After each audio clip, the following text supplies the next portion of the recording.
a minute. There we go. Turn that mic up. 1 minute. Brace yourselves.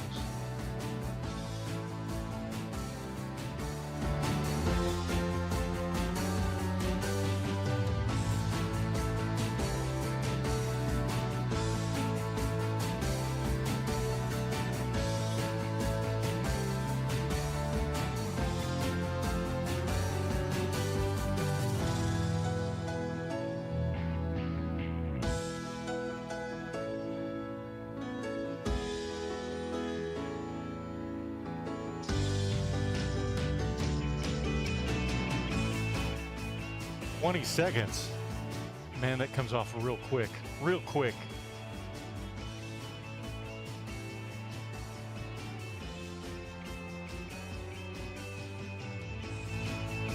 Seven, 6, 5. Here we go.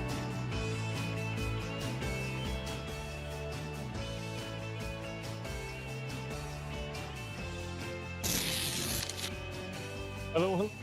Good day. Probably midday where you are, because most of you are not where I am. If you were, we'd be hanging out. Welcome to CraftHole. It's another, well, actually, it's a first. It's our first regular CraftHole on YouTube. We used to do this on Twitch occasionally. We did it about the same time, about 11 a.m. on Tuesdays and Thursdays. Let me pull this down real quick and then pull it back up. We'll do a little change of music, get into the mood of CraftHole, which is a little more chill rather. Yarn Pirate is on a plane. I hope you're safe. I know you can't hear me right now, but I hope you're safe. What's everyone sipping on? There's the question of the morning, Megan Myers. Mountain Dew for Crochet Hooked. I haven't had a Mountain Dew in 20 years. Elizabeth McInnes, Watermelon Monster. I used to live in Los Angeles for a short period of time. I was brought down there to work for a syndication company. And the guy that I traveled with was the host of the show that we were packaging to syndicate. And he would pick me up in the morning and make a stop immediately to get gas and then buy like 5 Red Bulls. And he would have all 5 of them down by the time we got into Los Angeles to the office. And that alone told me that I was never going to drink an energy drink. If I'm going to do something like that, I'll take up a Coke habit. Let's see. Alabama. Crochet Hooked is in Alabama. Emily Ryu. Emily Sen. Megan Dingle. Have I got everybody? Michi's there. Jesse the Craft Gypsy. Killingsworth it. How is everybody this morning? I hope you're having a good time. I didn't get to plan anything. This week, these first couple of shows are going to be rough, to say the least, because we just had this giant box set release for Boss Kitty. I don't know if you were aware of it, but we just released a double box set called the Blue Box, which is a celebration of 60 years of Doctor Who. But we can't say that outright, so we just called it the Blue Box, and then, pardon me, hinted around a million other things. But thank you all very much for your response to this box, because it may be, by the time we're done, and we're checking the numbers right now, it may be the biggest box set we've ever released. And I think that's tremendous. They are now on sale to the public. We did the release party on Saturday night, which means 48 hours of exclusivity for sale to our patrons. And you can type !Patreon into chat to find out how to become a patron. Those folks got 48 hours of exclusive purchase power. And they used it. Man, did we sell a whole bunch. So we've got a few on hand, and those will go out to the first half dozen or so. Then we've got some yarn, undyed yarn in the workshop. So we'll dye up some sets real quick and get those out. And now what we're working on is, if you order, be prepared, because we're going to find out how much we need. We're going to order more yarn. That's got to get shipped to us. Then we dye them. Then we get them out. So they are available to the public. Be patient with the turnaround. Usually about 6 weeks. which means you'll be up and crafting before July, before the middle of July. So if you're interested, go to bosskittyshop.com, go down to the featured products section, and you'll see both box sets. If you are a patron, you also had the opportunity to buy one extra skein per set that was exclusive just to patrons. So, for example, on the Lords of Time set, our patron-exclusive yarn was 10, which means the inspired by the David Tennant Doctor. So there is no 10th Doctor color in the regular set unless you're a patron and you order the extra one. So all sorts of benefits for becoming a patron. Exclamation mark Patreon in chat will get you there. Dr. Pepper and water for Killingsworth. It mixed together. You have to water down your Dr. Pepper. Some people do. Caramel coffee. Yummy. Root beer. Love it. I'm a big root beer guy, especially indie root beers, like just small batch brewery root beers where everything tastes like it, just like they dipped the root in sugar water. I love that stuff. It's good.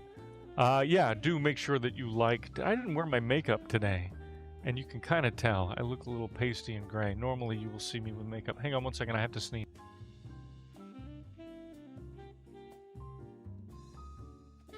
Oh, that was violent, and be thankful that I muted that. By the way, did you know this is something I didn't know until just the other day? And this does not, hang on, delegitimize my sneeze. I had to move my mic away from my beard. It's impossible for you to sneeze in your sleep. You can wake yourself up coughing. You can wake yourself up snoring. In fact, when you wake up every morning, you cough initially, whether you realize it or not, just kind of re-regulating your breathing. But you can't sneeze in your sleep. I didn't know that until the other day. I didn't think about it. But yeah, you've never woken yourself up sneezing. You've never been woken up by a partner or a bunkmate with them sneezing. It's just it's impossible to sneeze in your sleep. Don't know why. If anybody finds out, let me know. Never sully the perfect drink of Dr. Pepper by watering it down. Well, you have not met my whiskey. What are we doing today?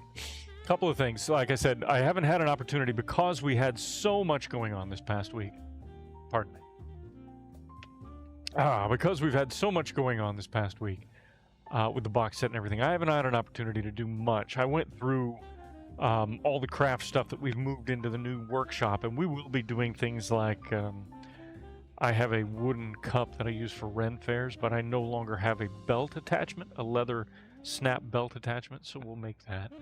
Probably make a couple more notebooks. Really, the whole point of CraftHole, if you've never been here before, is not for you to necessarily do what I'm doing or even learn anything. I'm not here to really teach you much. If you pick up something or you learn something by watching me craft, awesome. The idea is this is just kind of midday break where you can craft or think about crafting or get inspired to craft so that when you're done with work, you can go home and craft. That's it. It's just a hangout for a couple of hours, watching somebody craft, and then maybe crafting yourself. My thirst has overtaken me. Look at that. Green bottles become invisible. I need a sip. Pardon me. Oh, goodness. Yeah, that's good. Fizzy stuff gets right in there. How you doing? Now you want to try to sneeze in your sleep. I don't know how you do it. If you were asleep, maybe get Catastrophe to blow pepper in your face. I don't know if that's... I think that's kind of cheating. That's giving you an unavoidable stimulus to sneeze, and I don't think that that's really a thing. Gesundheit is not spelled correctly, Oleander, but I don't even know how to spell it correctly. I just know looking at that, that's not right. But if you had me spell it, I'd get it wrong too. So, maybe your 6-year-old sneezes in his sleep. Yeah, Elizabeth, there might be something wrong with your kid. I'd take him in, have a mechanic look at him, make sure he's okay. Hopefully, you know, if they've got to total the kid, your insurance will cover it and get you a replacement roughly same year, same amount of mileage. Gesundheit is... That's probably correct. Left, that's probably right. I don't know. But I'm glad that you're here to correct me. What are we doing today? Well, we're doing some of this. We are working on our modified paint by number. And when I say modified, this is the paint by number kit that I went out and bought. Right? Starry Night. Van Gogh. Should be easy to replicate. I mean, there's a lot of tiny stuff, but on a paint by number, you're looking at a lot of blocky stuff. No problem, right? That's too easy for us. We don't do too easy.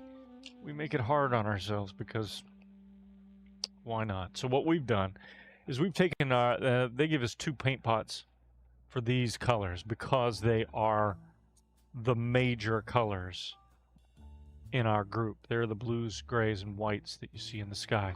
So they gave us 2 paint pots each. And what we did is we just shifted them 1.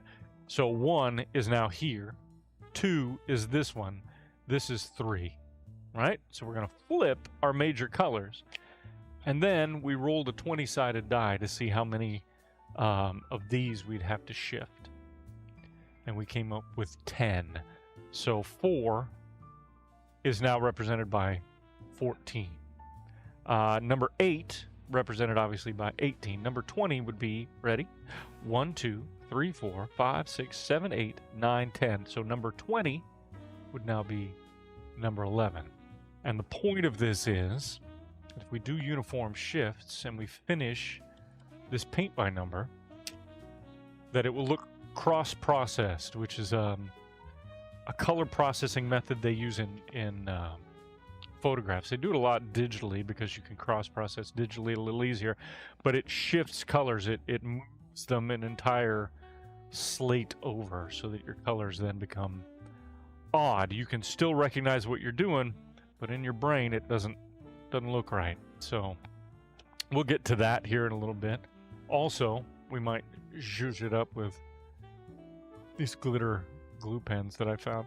We won't do that today. We'll do it as we head into it. But at some point, we're going to get this thing down, completely painted. Can you see those little numbers in that? Yeah, it's the neatest paint by number kit I've ever seen. Nice canvas. We'll get this all painted probably by the end of summer. And then when it's all painted, we'll do a little frame shopping. Maybe at a Goodwill or something. We'll frame it. We'll mat it. And then I'll either give it away or auction it off. One of the two. We'll figure it out. But we got a little time. We got plenty of time. So I'm going to set that aside. Ooh, my arm. I see the limitations of my screen. Then we're going to do this. In fact, we may start out doing a little bit of this. This is just a board. This is our Fiber Trends needle felting starter kit. It's got felting needles.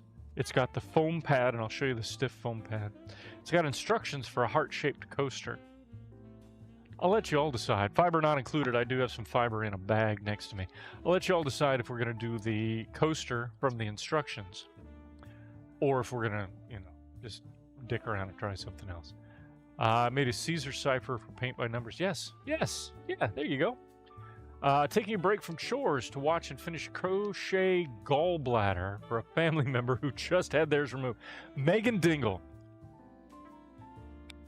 Awesome. A crochet gallbladder. So here's, we don't do a show and tell on this, and I'm going to open up in Discord this afternoon. So if you're not a Discord member, !Discord in chat will get you there. If you're not a member of the Boss Kitty Live Discord, go ahead and become a member, because by this afternoon I will have a CraftHole section up, and I will come up with some sort of channel, and you'll know what it is when you read it.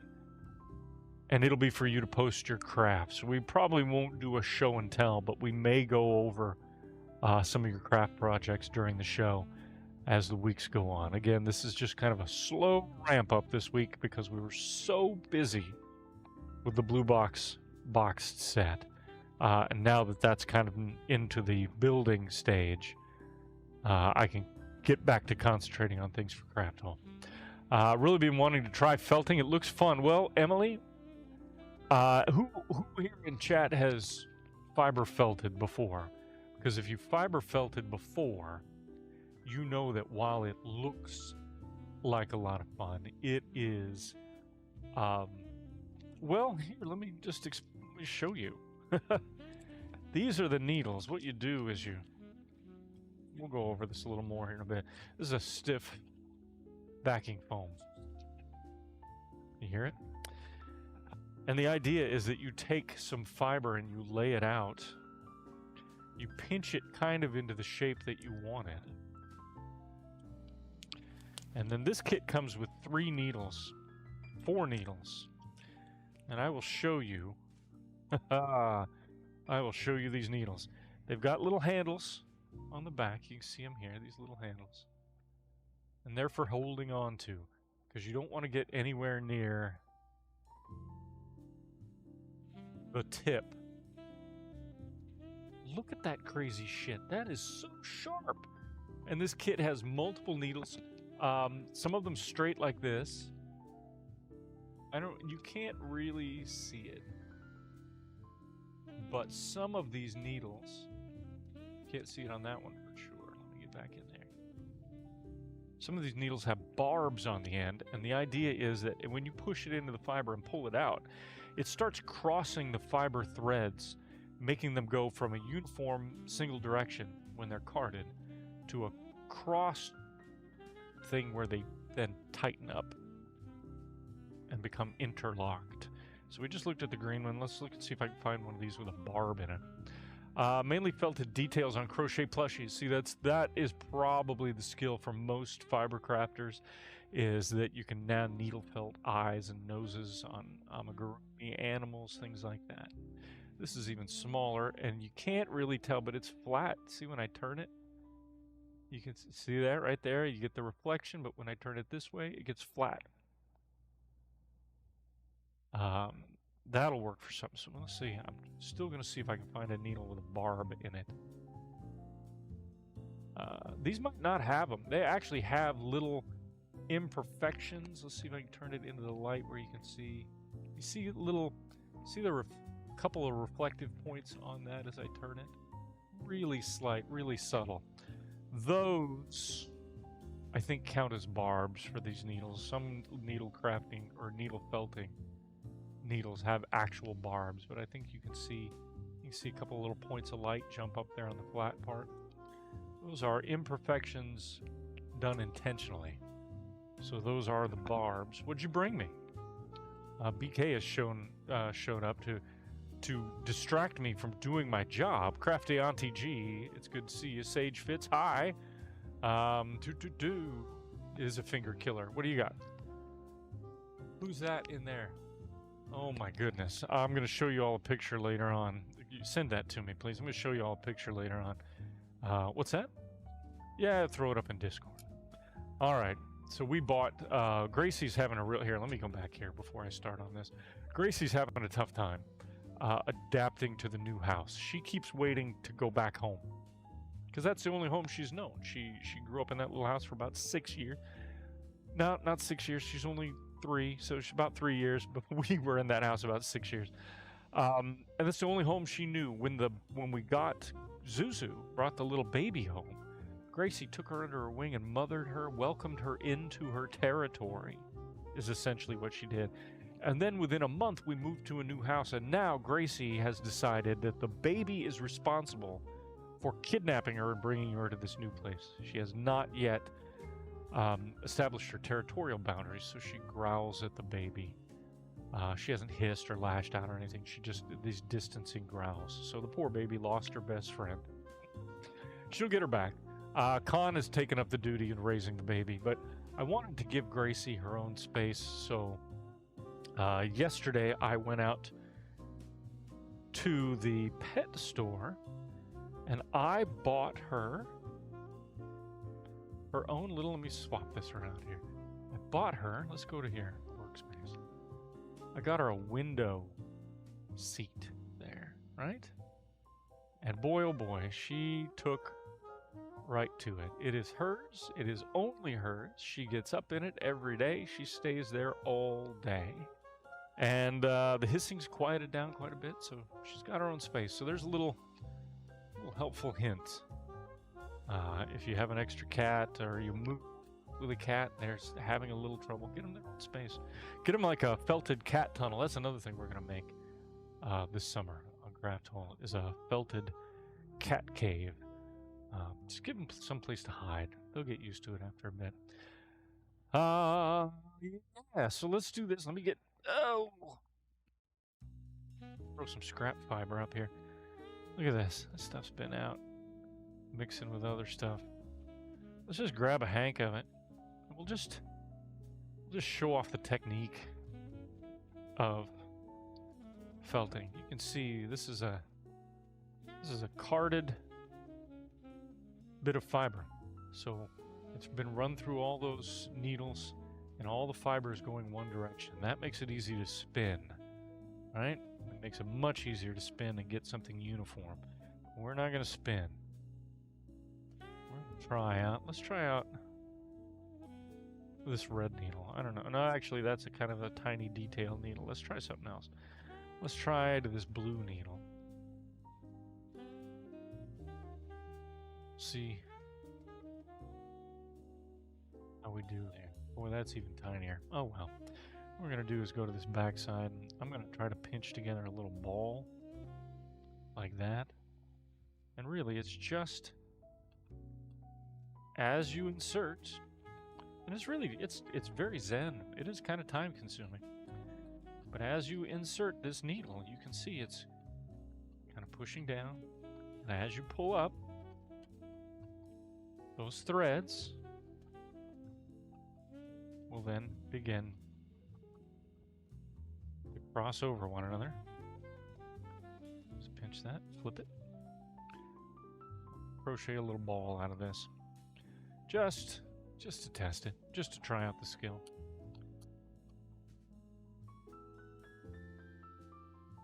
You can see that if you, let's say you made a little amigurumi cat and you wanted to put a nose on it, you can see that if you lay this fiber up against what you've already made, it will just be pushed into it and blend into it, and you can start piling on and tightening and all that. Or you can do it on one of these pieces of foam first, and then pick it up and apply it to whatever you've made, and then use these needles to tack it in. And once those fibers interlock, they're not going anywhere. I'm actually going to try a bigger needle for this. Let's see how that works. Time.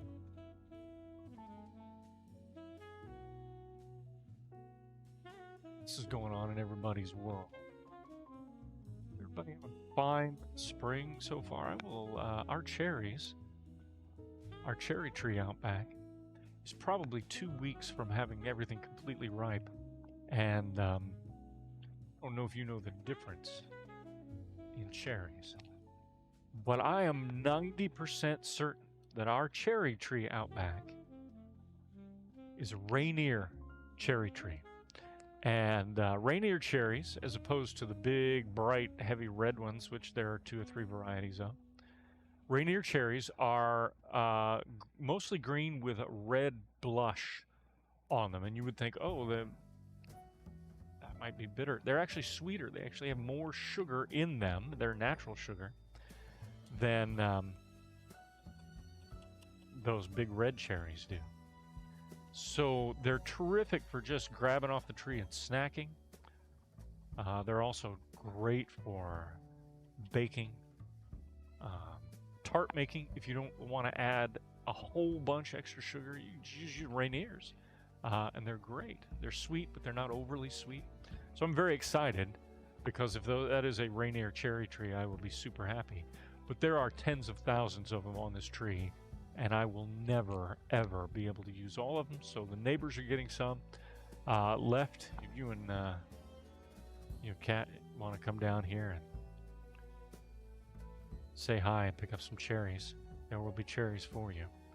And while I'm very excited about the cherries, let me tell you, I'm also about 2 weeks away from figs. I haven't had a fig tree in 20 years. And I got a great big old fig tree out back, and it is getting ripe and ready. Already, BK has made the fig leaf joke about 20,000 times. She's walked out back and then walked back in, covering herself with big fig leaves. You know, which elicited a giggle the first time. But BK is nothing if not a joke milker. All right, so you can see here, you see how this is starting to mat up and become much more solid than this. And this is exactly where this started, what, 3 minutes ago? BK is dying of excitement, for sure, with the cherries. She's never had a garden. Never had a vegetable garden, flower garden, anything like it. And now she's got a big one. And she's planted a salsa bed and berries. We've got boysenberries going in the back. It's great. She loves it. She has become a little gardening fanatic.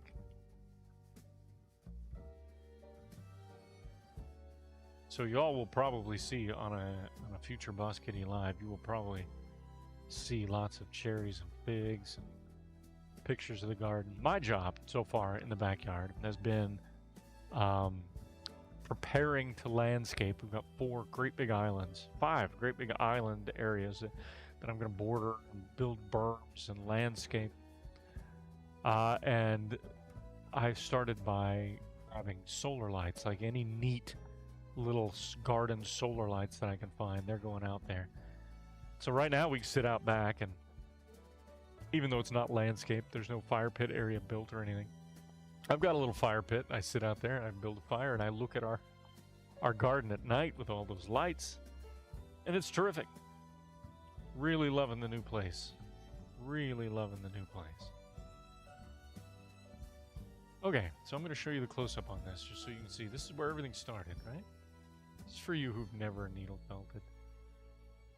See how everything's going one direction? You can smooth it out. It's all been carded, so all the fibers go in one direction. Then you take that needle with the barbs and you start poking it, and they come out, they crisscross, and you can see that that is becoming felt. Yeah? So if you can fold this over if you want to make it. So let's say I wanted to make a cylinder, a felt cylinder for some reason, or a tube for the body of something. I can just start felting these ends together. Roll it back here. Getting my fingers really close to this needle is scaring the shit out of me, but I'm going to do it as safe as I can. You see how that? See that? Now they're starting to connect there. You just make your way all the way across it, doing the same thing.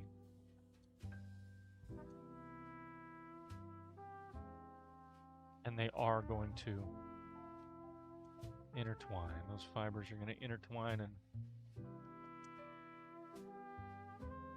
so you're losing volume. You can see here. See how that was all one there. You're losing volume, obviously, by doing this, but you're compacting it to make shapes. Then you take those basic shapes and you felt those together, and you add details, and all of a sudden you've got all sorts of critters or abstract pieces, or you know, whatever you want to do. You want to continue to use this skill for putting details on your knitting and crochet. Do it. If you want to create things from scratch by needle felting, do that. If you want to go the art route, and put 4 or 5 fibercraft skills together in one piece, I'd love to see it. All right, so we folded that over just to make a little cylinder for no other reason than to try it out, see if it worked. And you can see, I made a little tube. Don't know what I would use that for. Be a leg of something if I wanted to start fiber crafting something and make a leg for it. There's a technique for making a leg. But you just keep poking at this. You'll know when it's done.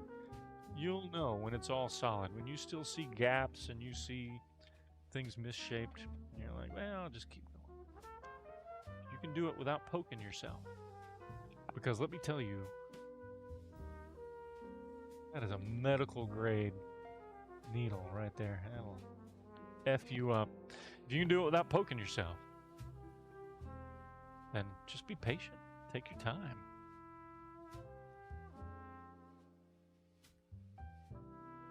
Get it the consistency that you want. There's no rush on any of this stuff. Alright, let me get back to chat here real quick. You don't like figs? Crochet hook. Stop. Stop. Nobody doesn't like figs. Just stop.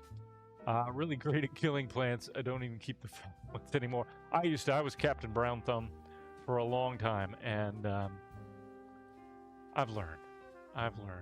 I got an app. There's a paid version of it. I don't have the paid version yet. But I got a simple little app that just identifies my plants. I take a picture. It'll identify my plants, and then it'll tell me when they should be watered. And it will allow me to create a schedule. So the first day that I water it, I mark that I've watered it on that day. And the app will say 9 days later, hey, water that. And I'll go over and I'll water it. And that's free. That's the free version of the app. So I'm sure there's probably more than just that one app. That has helped me a lot. And then, just asking. Go to nurseries. I picked up a plant that said, hey, low light, low water. It'll grow just fine. And I asked. I said, what, does it need a lot of water? Does it need very little water? When I water it, should I water the center of the plant? Should I spray it for humidity throughout the week? What should I do? And they'll tell you. You just take notes. Once you start doing it, it becomes habit. Yeah, I've killed a lot of plants in my day, but none recently. I've left that up to BK. Hey. Iced coffee has magically appeared. Thank you. Thank you, Iced Coffee Fairy. I just set you over there. See, that's starting to bulk up and it's firm. Let's see, orange cattail. Yeah, sure. Looks like I'm making a goldfish or a Muppet worm. The Muppet worm.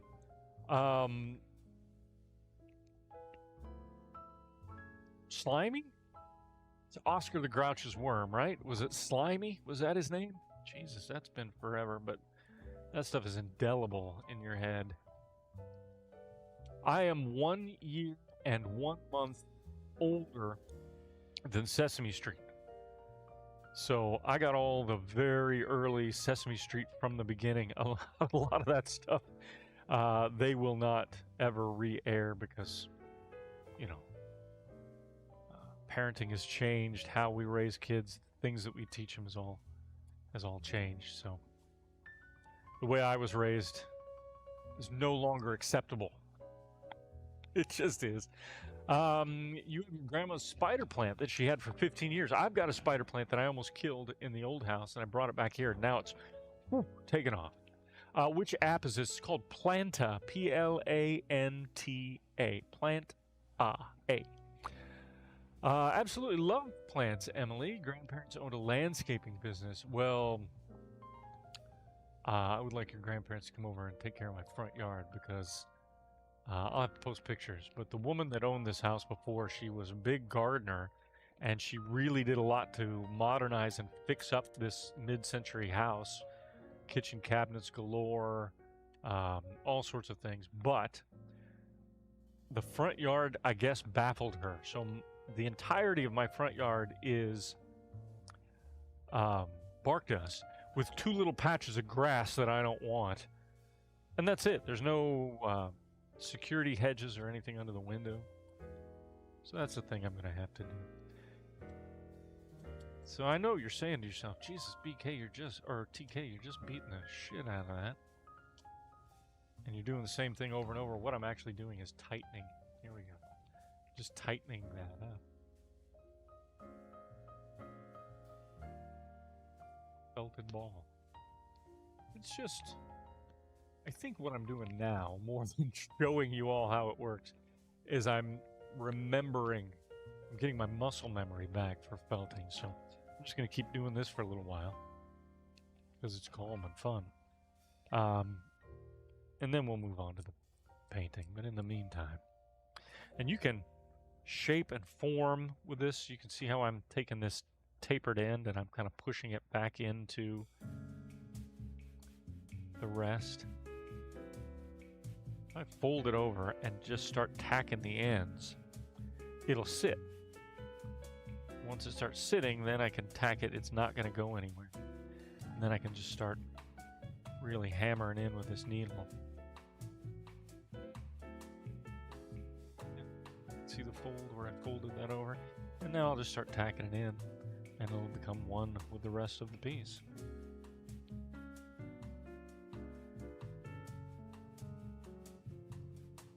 I don't want to get too cavalier with my stabbing because then I will most certainly kill myself. You feel like I'm making a carrot. You know what? I probably will needle felt some vegetables or something soon. Yeah. Right now, it's just fun. It's cathartic because it's stabby, and everybody feels at some point once a day like being stabby. So, boy, get this kit for no other reason than just for the excuse to stab shit.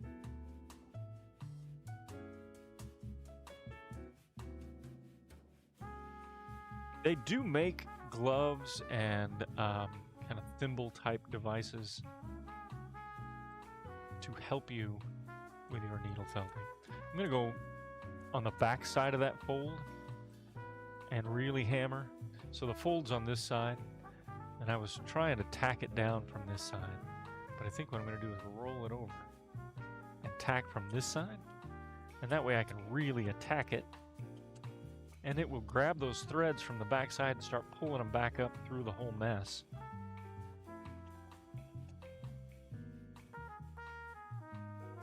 We'll further firm it up. Yeah, still see that seam, so I'm going to try to get rid of that seam. I need some green leaves. I don't have any. Oh, I might. I need an app like that for your meds. Forget if you've taken them or not. They have that app too, because there was a period of time where post-surgery, I had like 3 or 4 things I was supposed to take. And I couldn't remember if I'd taken them that morning or not. So there is an app, and I forget what it's called. It's also free. You schedule your pills in. When it's time for your pills, the alert noise, instead of being a beep or another alarm, the alert noise is the sound of a pill bottle shaking. So you know exactly what that is. It didn't matter where we were. We could have been in a restaurant or a library or someone's house for Thanksgiving or whatever. That alert would go off, and BK, out of habit, would go, "Pills," to remind me to take my pills. She thought it was hilarious to do in front of everyone. Can't believe that I've done all of this so far and not a drop of blood. I'm very proud of myself because I haven't picked up a needle felting kit in probably 3 years. There you go. So that, where's the center of my screen? There we are. You see that is, let's try it again. Here, there we go. See that? All mashed up and started out there. So if you've never needle felted, inexpensive, fun way to do it. I bought a kit for my niece, just to give her something to do while she was away at school. And her first day, she needle felted a little mushroom. She got herself went online and found instructions for simple needle felt things, and has been doing it ever since. Very proud of her. Let's see if we can tack in an extra color. Let's find a different color and see if we can work it in there somehow, just to be artsy. Several.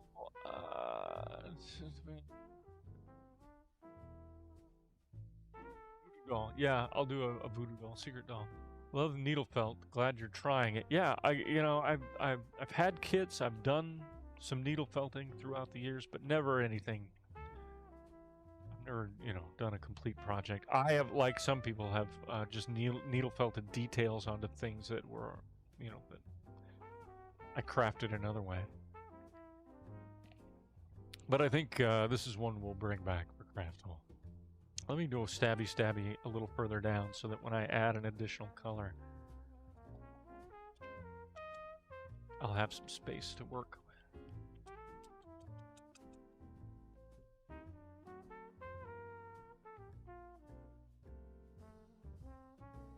Which y'all could hear. I don't know if you can hear this or not.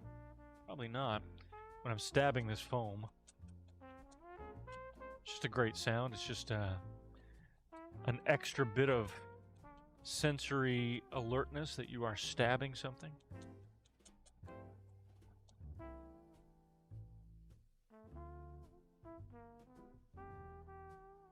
Tell your therapist you won't be able to make it this week to your session. You're busy stabbing things. All right, there we go.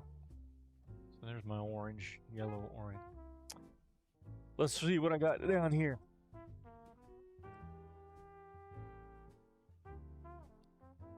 Gray. There's some silk. I don't know where the silk came from. I got a little gray. That's not dark enough. Got another one in here.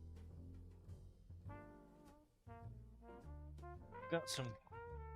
I got this. Yeah, let's try some of this. If I can find an end. More silk. Find an end. Here we go. I'm just going to break off a little end.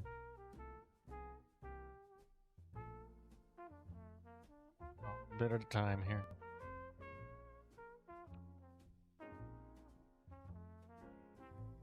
There you go. It's plenty. It's plenty. You go back in your bag. In fact, let's just take a smaller piece. Even smaller than that. Let's cut that in half. There we go. Let's take the small part. All right, so you can see this also carded. All those are relatively going in the same direction. See that? So let's go ahead and wad it up and make it into, just using our fingers, we'll wad and twist it to make it a little ropey, like that. And then what we'll do is we'll start tacking this around. We'll just wrap just to see what, what we come up with. Roll that a little tighter with my fingers. You cut the fluff off? I mean, I'm sure you do. If I was actually doing a project, I would cut the fluff off. Let's start right in here. Now this is where you start paying attention where your fingers are. Because you gotta hold this stuff in place. And I'm poking, and I'm not just poking down, I'm actually poking from the sides towards the middle, so that as I poke this in, see, I can make it a thinner line. Press it in there, being real careful, just taking little stabs here and there just to secure it down. Once I secure it into place, I can move my fingers out of the way. Oh, I just poked myself, but not hard. I just snagged the tip of my finger. That already that's tapped in there. So let's just maybe try to wrap it around the fluff that we've got. Something like that. Just practicing your techniques. We have no goal. Our goal right now is a bit of orange wrapped in a bit of brown, gray-brown.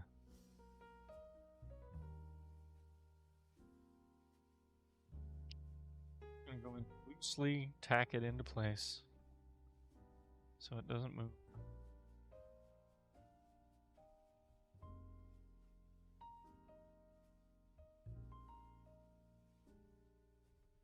That, and then I can go back in Now that it's more loosely tacked, I can go in and tack it, tighten it up even more. Pushing that needle into the center. Push everything in.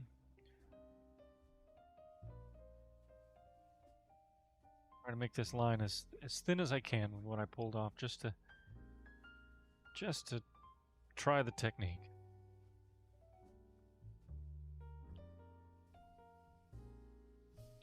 Yeah, that line's now getting thinner. Just as it's getting tacked in, it's all being pushed into the same kind of groove or track that I'm making. This one's going to be a little tough as I wrap around. So what I'm doing, just to make it easier, is I've wrapped it around a couple times so that I can hold it all down here instead of holding it here. But as I felt, I'm going to have to pull it tighter so I get the thinner line to tap in. A baby bee, yeah, see, this is a technique that you can figure out and make a bee. Detail on a leaf. You had two different color greens. You can felt out a leaf and then use a lighter green to make the ribbing of that leaf.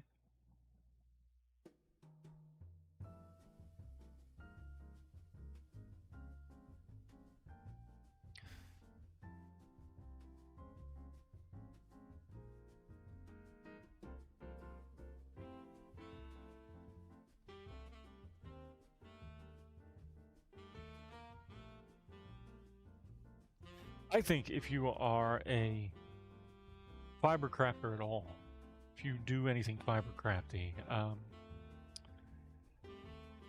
and I mean, you know, knit, crochet, things like that, if you're creating with fiber, this is an invaluable skill, something to have in the toolbox. Because the amount of detail that then you can add things that you make is incredible. Incredible. Take your fiber work leaps and bounds. God, this is so terrifying. Because I have poked myself with these needles. I have stabbed myself pretty deep with these needles. Right now, not wearing my finger guard or anything like that, I feel very kind of unprotected. See that? So there's the technique for felting in color and texture. Once again, you can see that as I push from the side, I'm pushing in at an angle towards the center of that line to make that line thin and more detailed. Make your kids some voodoo dolls. Yeah, I think that's great. Make your kids some voodoo dolls. Who would you make them of? Certainly not yourself, right?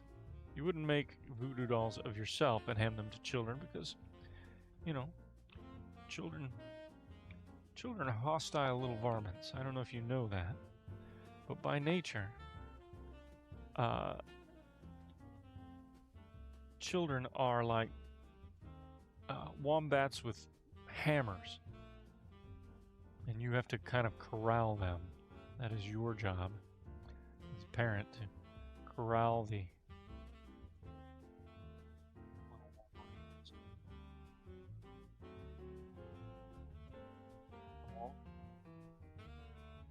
meet back up. That, I think, will be some sufficient relearning, reacquainting myself with the skill of needle felting.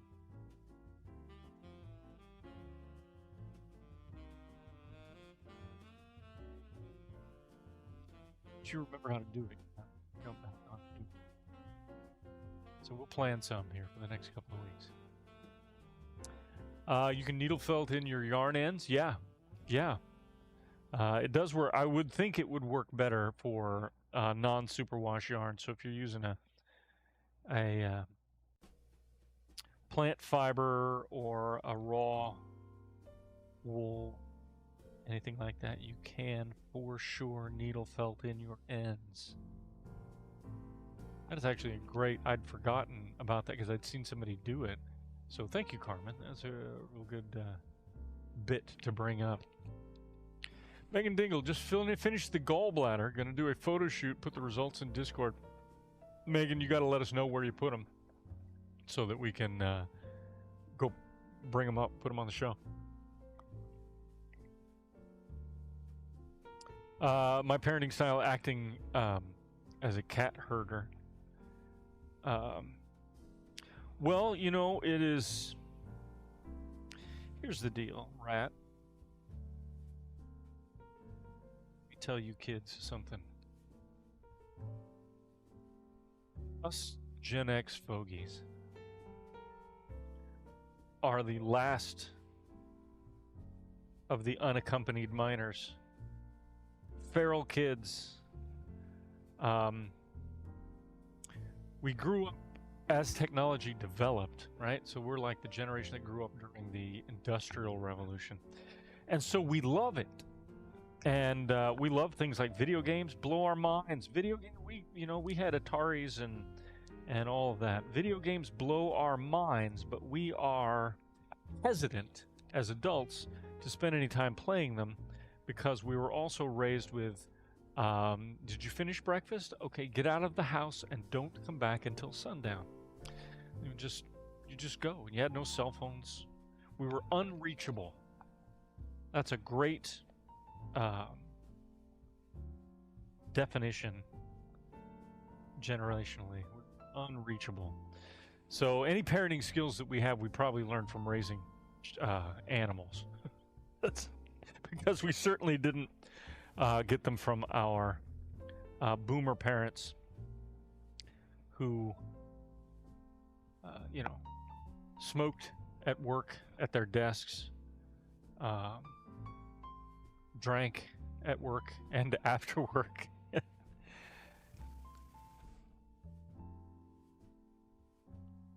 So yeah, my parenting skills are, I learned them from raising cats.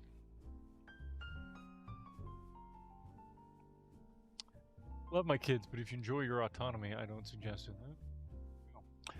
Put them in the completed projects tab. Thank you, Megan Dingle. We'll look them up here in just a minute. TK talking about kids, wombats with hammers. TK with the tip without protection. Yeah, that is true. Yeah. You guys are going to see some disasters. I recommend you tune in twice a week, every week, because you never know when I'm going to lose a finger. Or maybe the tip of my nose or some shit like that. It's just going to happen. Here we go. I'm almost getting ready to cross back over.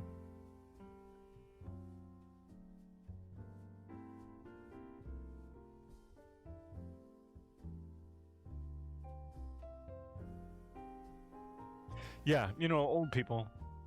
Back in my day, it was better. It wasn't. Back in my day, it was, it wasn't. Just wasn't.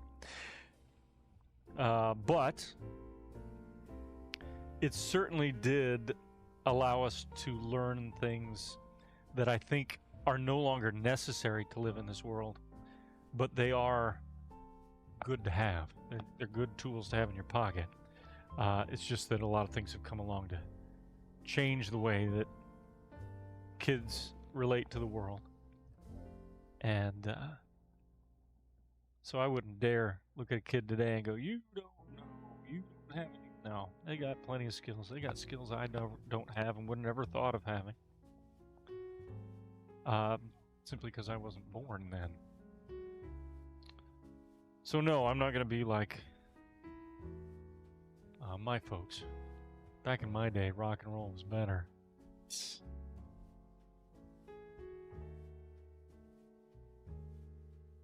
Say pop music sucks.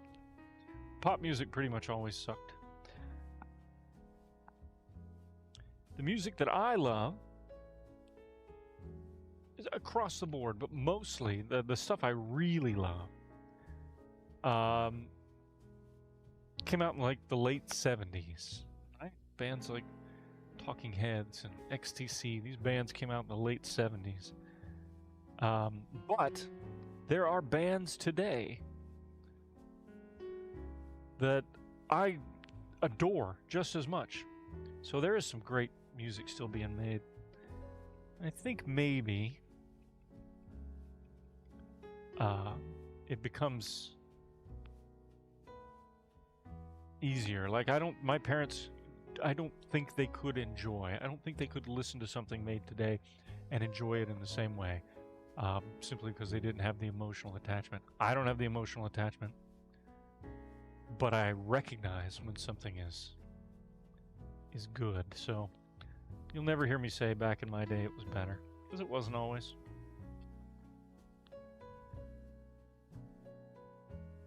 My ramble for the day. Coming back around this corner, we're gonna have built this X, just wrapped it around here nice and tight. And that's really all I wanted to do, was just play around until I figured shit out.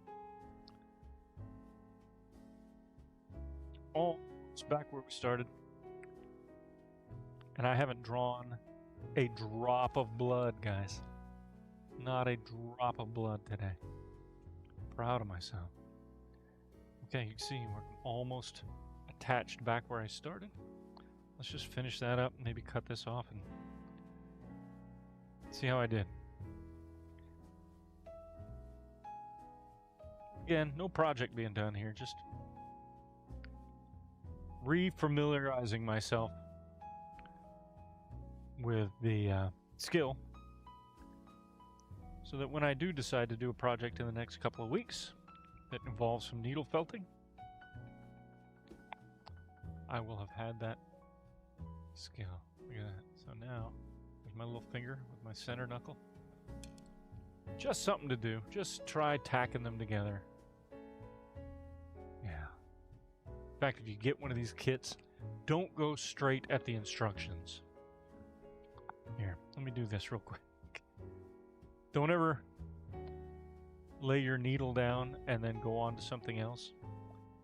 Put your needle away safely, then move on. This one has instructions for Sinatra, Tony Bennett, The Doors, Guess Who, Aerosmith. Love it. You know what I love? And you can say I'm silly all you want, but I have 2 giant playlists in my Spotify that I may share of 60s and 70s, early 70s bubblegum. Like just, you know, the Archies, stuff like that. I don't know why. It's just, I got back into it a couple years ago. Like there's some fun stuff there. All right, heart-shaped coaster. This is what the instructions come with for this kit. And I recommend doing them. You can see this poking around to make a flat heart.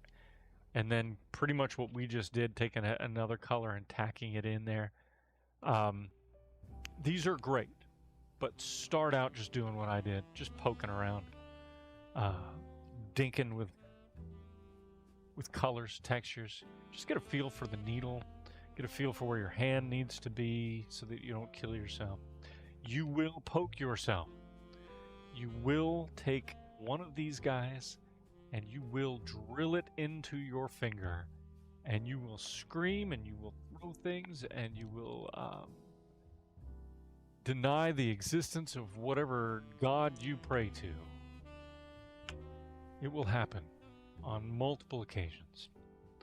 But, you know, I've also hot glued my fingers together, and I've box cut my pant legs open, and I've done terrible things crafting. This is just one of them. So put this away for now. But we'll remember that we've got it, and we'll work on some projects together. All right, we'll needle felt some project. If you have needle felted before, if you have projects laying around, do like Megan did. Take a picture of them, throw them up in the completed project section until we get the CraftHole channel for the Discord made this afternoon, because I'd really like to take a look at them. See what you do. So we'll throw these in here, and you go back in the bag with the fiber. Let me come up here, put my board away. Let's see. Megan said that these things went up there, so we're going to find out. I'm going to open our Discord. Remember, !Discord in chat ELO, Tina. ELO, one of the great bands ever. I'm an old punk rock guy, and I will tell you that ELO, one of the great bands ever. In fact, I'm not a huge fan of musicals, right? Mostly theatrical. Pardon me while I move my mic. Sorry about that. Mostly going to theater to see musicals. I don't like over singing. Plus, it's just in your face the entire time. Everyone's singing everything. It's terrifying. So I can't really do it. BK loves musical theater. I'm not a big, but I love movie musicals. And one of my favorites, because I love turkey movies, one of my favorite movie musicals is Xanadu, which is the movie that what's her name? Jeez, I just blanked out her name. From Greece. I don't know why I just blanked out her name. The movie that she followed it up with. And it is a movie musical. It's the last film Gene Kelly was ever in.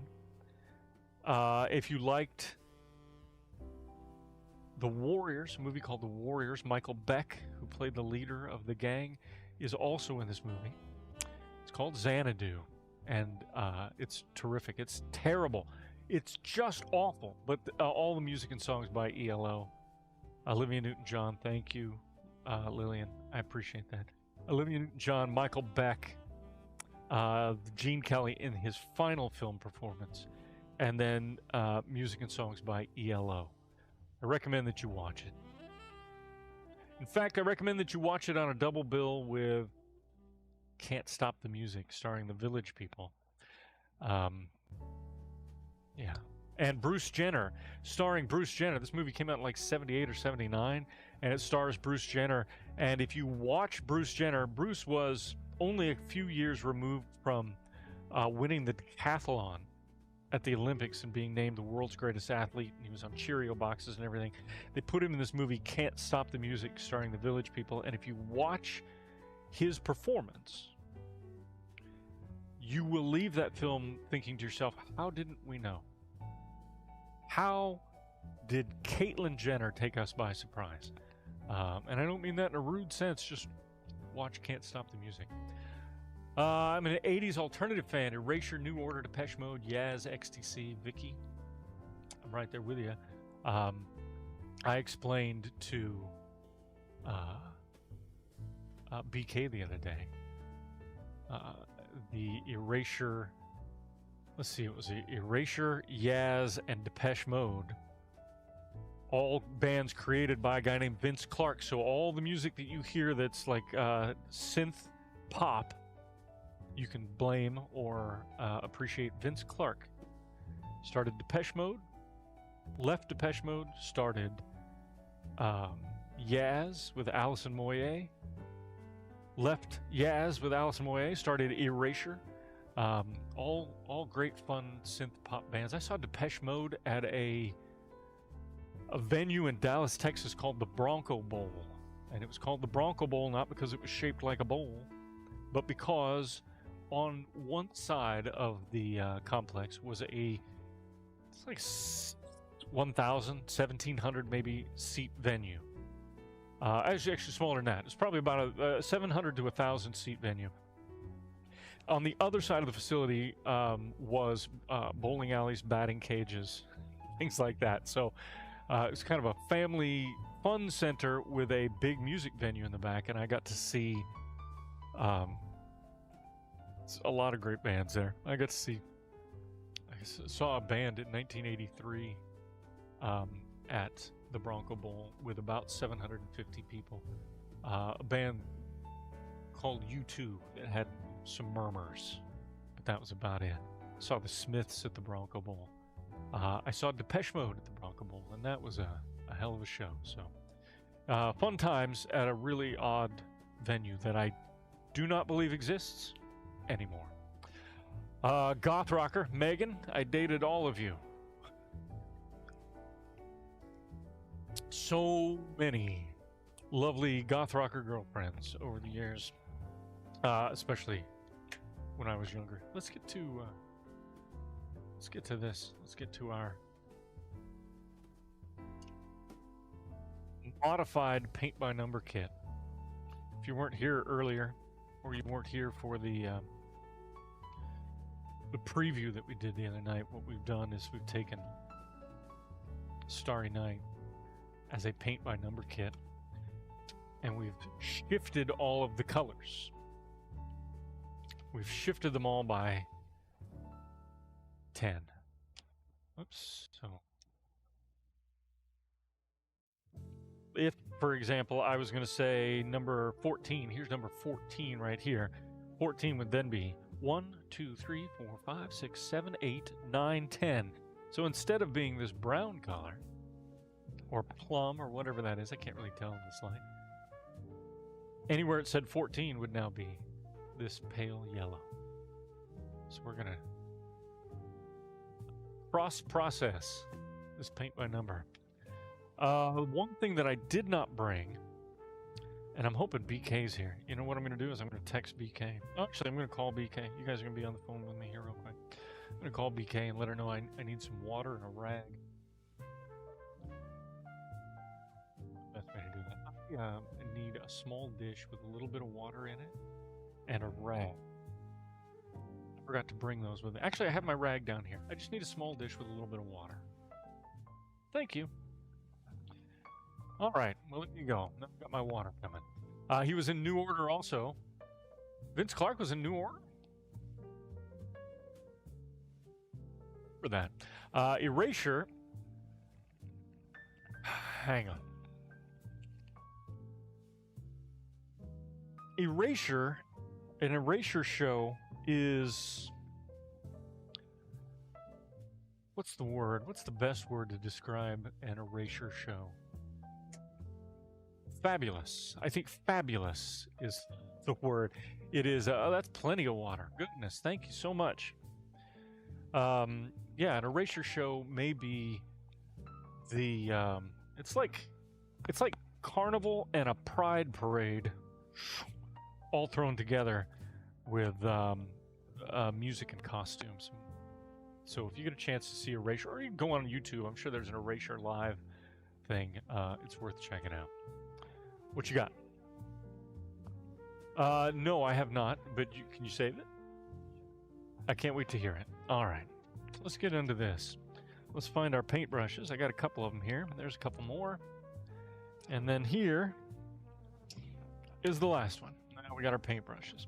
Let's just pick a color and we'll start from there. This actually needs to be repainted a little bit, but I'll get to that later. I see a lot of number 2. What we've done with these big colors is we've shifted. So 1, 2, 3 is how it used to be. It is now 1, 2, 3. So I see a lot of 2, and that 2 should be this light blue color. This 2 is actually going to be this color right here. So let me look and see. Actually, you know what? I'm going to get away from those. I'm going to get away from the big colors. Let's find something else. How about 17? I see a lot of 17 here. So 17 would be up here. 17. 1, 2, 3, 4, 5, 6, 7, 8, 9, 10. 17 would normally be this beautiful cobalt blue. 1, 2, 3, 4, 5, 6, 7, 8, 9, 10. It is now brick red. All right, so let's do that. Let's start painting all of our number 17s brick red. We'll get a small brush for this one because these look like tiny areas. You can't really see them, but you're just going to have to trust that I am painting on everything that says number 17. Let me shift this real quick.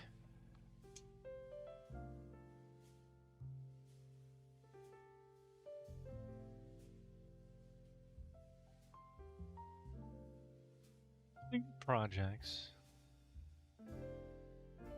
Just for giggles.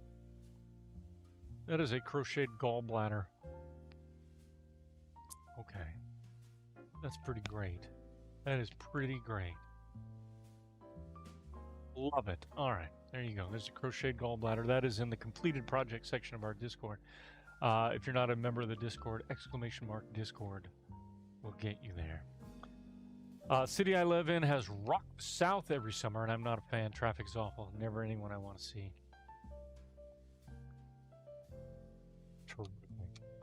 Yes, your erasure show, the stage was set up as a woodland fairy forest, and Andy was dressed as a fairy in leotards and tights. That is an erasure show right there. That best encapsulates erasure. All right, so let's see. We were going to go 17, which is now number 8, so let's get started on it. Here's a little 17 right here. It's kind of frustrating to paint these little... Whoops. I'm going to do that. I'm not going to do that again today. I got my head in this a million times the last time around. Screwed up the focus, blocked everything. So it's kind of frustrating painting these little parts. It's not like actually painting, because you're restricted by these pre-designated borders.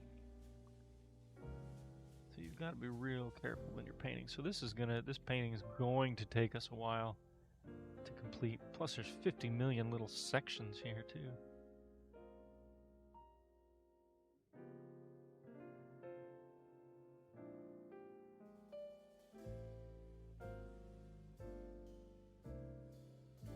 All country music. Rock the South is all country music?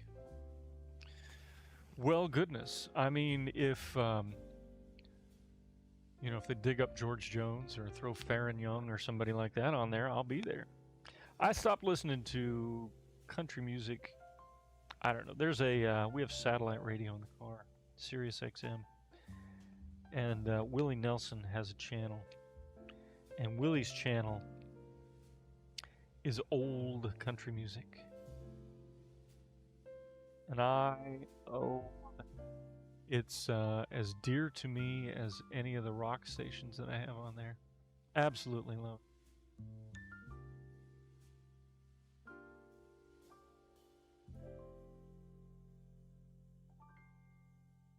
Honestly, if you think about it.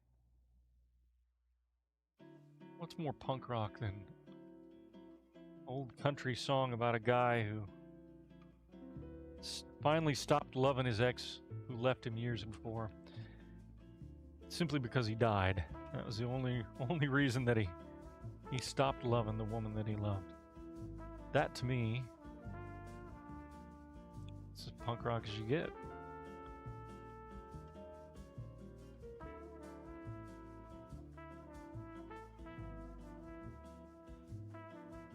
Turn the music up just a little bit because I'm going to be quiet while I paint for a spell. You hang out with me and kind of watch some of these fall into place.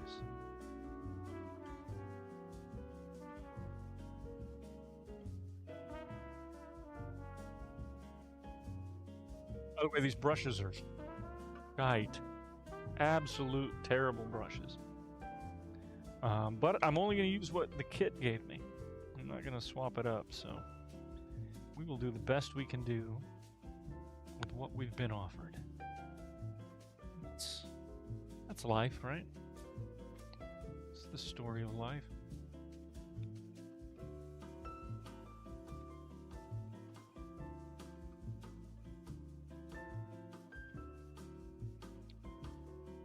My dad always used to say, if life gives you shit, make a shit sandwich, at least you eat.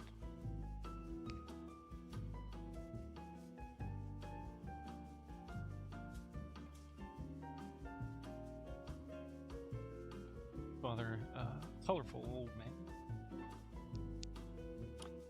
As he's gotten older, he has completely lost his ass. And I think that is maybe a trend with men in my family, because mine is rapidly disappearing. But my mother sent me a photo the other day where they were working on building a patio set on their deck. And my father was standing trying to figure out what piece went where next when his pants just fell. They just fell off from around his waist down to around his ankles. Simply because there was no longer an ass to hold them up.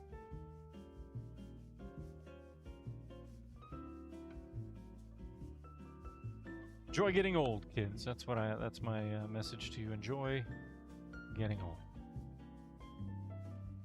Should add a little water to this paint because this paint is kind of globby. Do this pass here.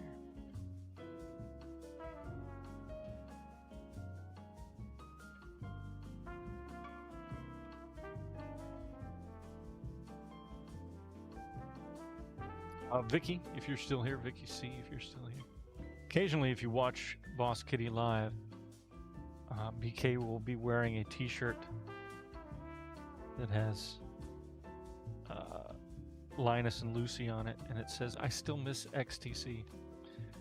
It's my shirt. She stole it. It's great. Anywhere where we can celebrate a band like that, I'm happy.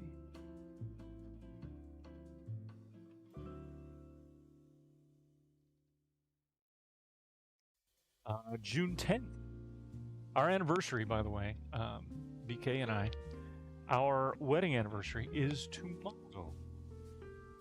So when BK comes on tomorrow night at 6:30 for Boss Kitty Live, be sure and wish her a happy wedding anniversary.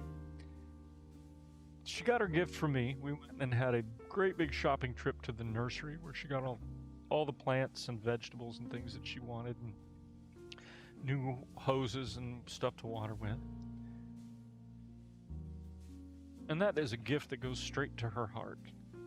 But let me tell you, my wife knows me and knows how to go straight to my heart. So on June 10th, we will be loading up the car and driving a couple hours over to Central Oregon to Bend. It's a beautiful resort town, ski resort town. They've got a great big amphitheater in the old Mill District in Bend. And we will be spending the night of June 10th in the best seats in the whole place, right in front of the mixing board, to see Elvis Costello and Nick Lowe. And that will be one of the best anniversary presents she's ever gotten me. It'll be a terrific night of music and a day of exploring the great city of Bend, Oregon, where I used to live, but it's very different now than it ever was. It's always fun to go over there and find new stuff. What's the last show anyone else saw? And it was the last show that you attended. What was it? What was the last concert you attended? Thank you for the anniversary wishes. Sorry, my mic is getting caught in my mustache. I have to bend it out again. I apologize for the noise.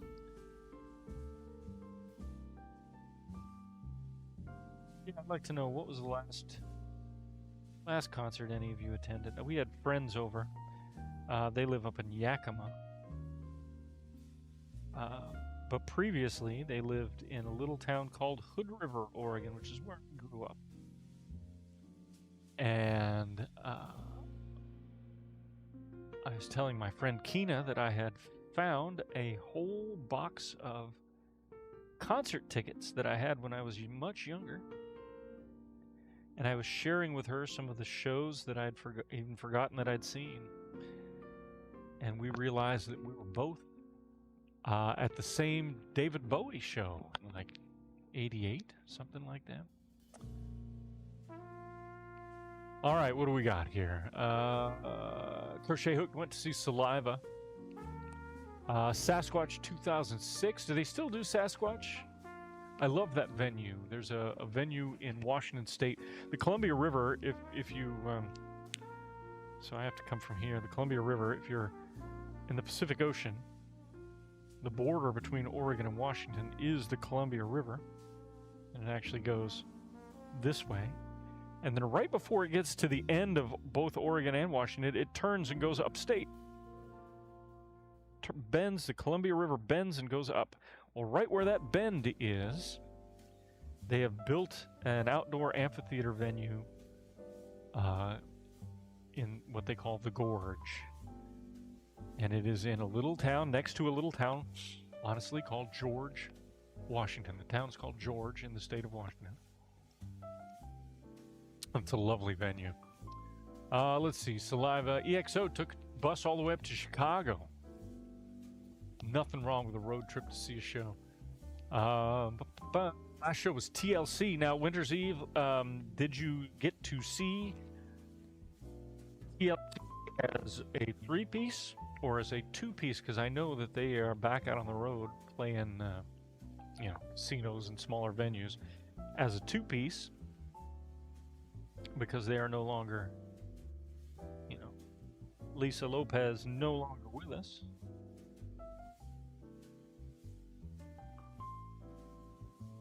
Yeah, whenabouts was that show? Last concert I attended was 3 nights of Billy Strings. Yeah, at St. Augustine, Florida Amphitheater. I bet that was great. That fella really, I'm not 100% familiar with him, but I will tell you that what I've seen is sometimes he will take a song to do a cover, and that cover will blow doors. Just amazing in a very different way. So good on him. I'm all right with anybody that's out there trying to do something a little different.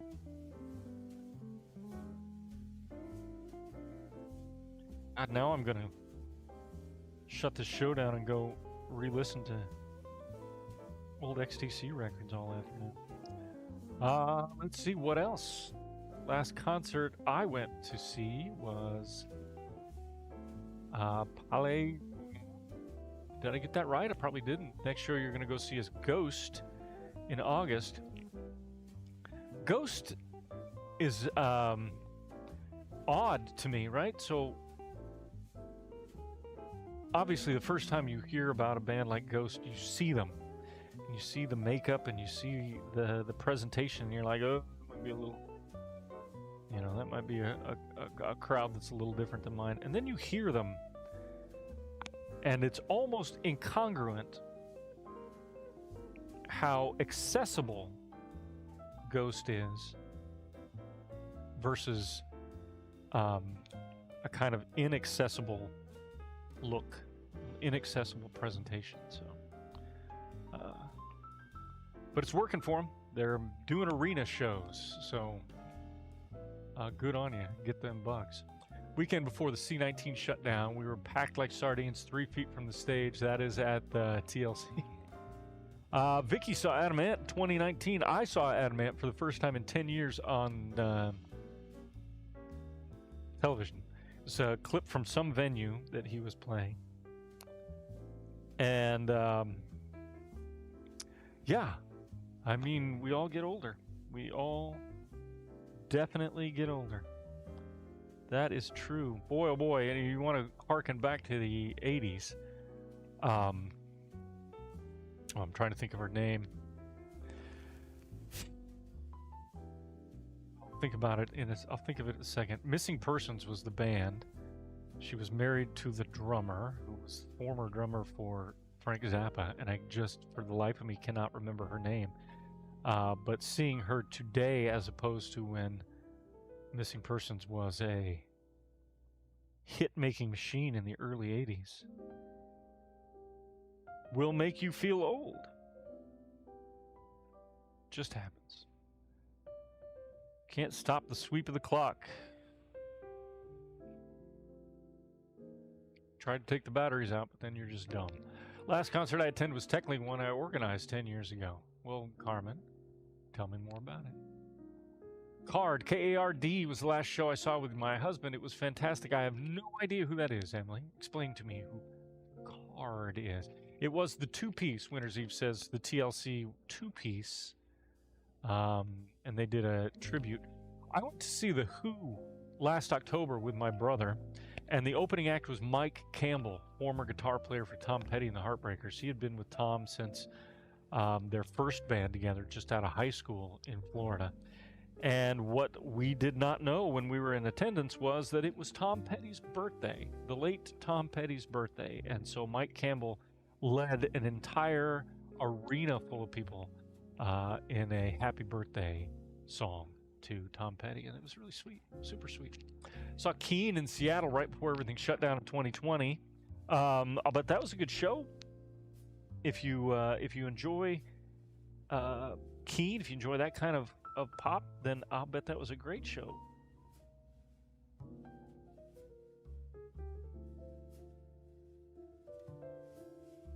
Nothing wrong with Key.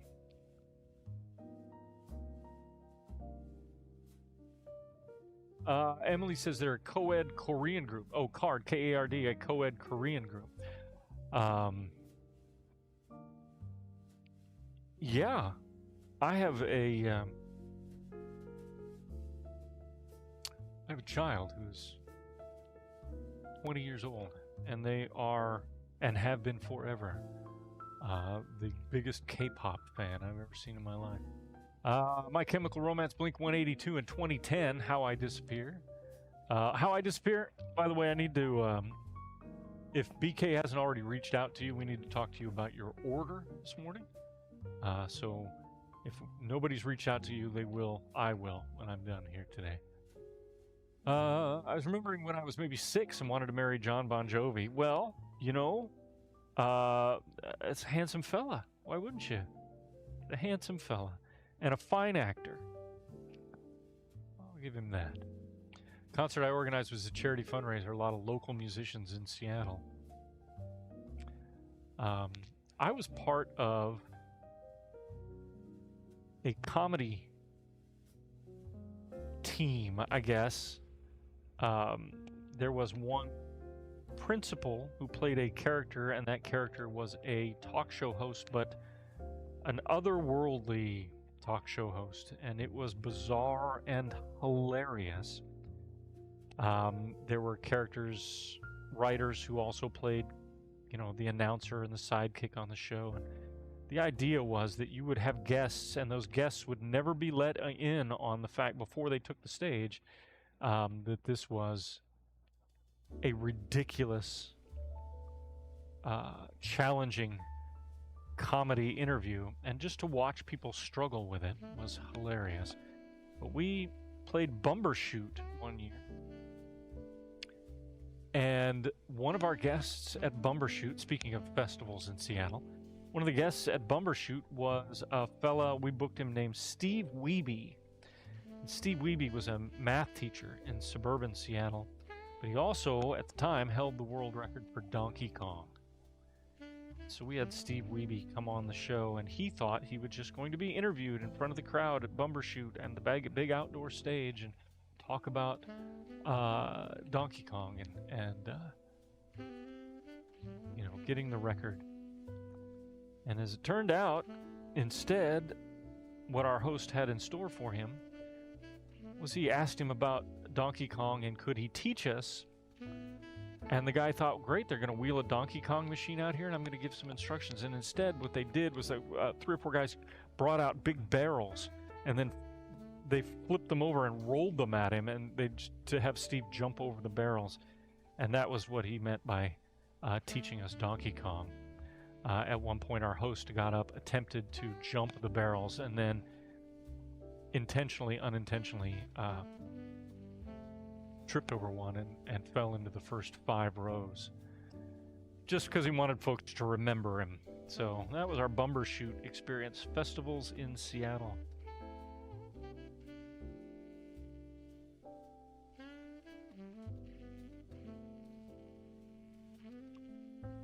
One-year-old's son's name is Axel, spelled differently on purpose.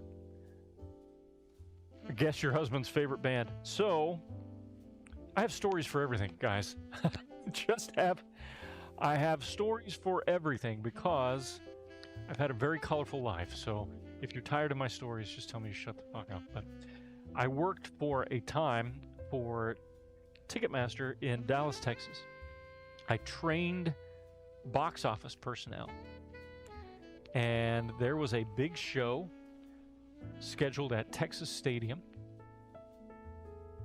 hosted by MTV, and it was an all-day event with several bands, and I went and I trained the box office personnel, and I made sure that they got all set up and everything was running.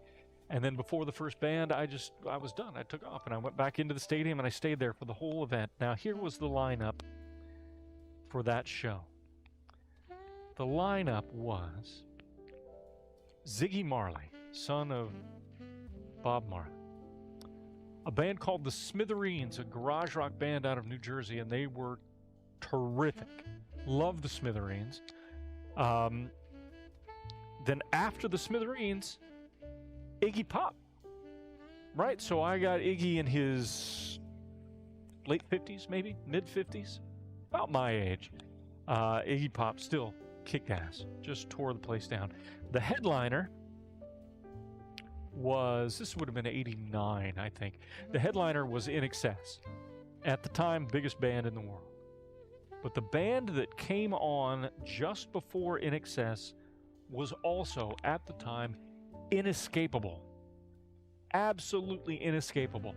Had been on the road on a tour for over 2 years. Had not taken a break because they went out when their album was released, and then their album became giant, and they could not leave the road.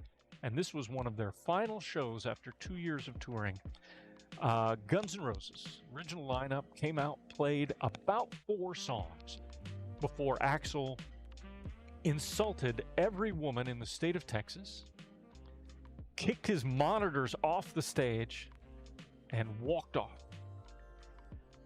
Slash was in the middle of a solo, finished his solo, stopped, looked around, went, and walked off the stage. So we got about 30 minutes of Guns N' Roses when they were at the tail end of their first tour, and it was ugly. And I will tell you, that's probably one of the better Guns N' Roses shows, because you want a show like that to be ugly.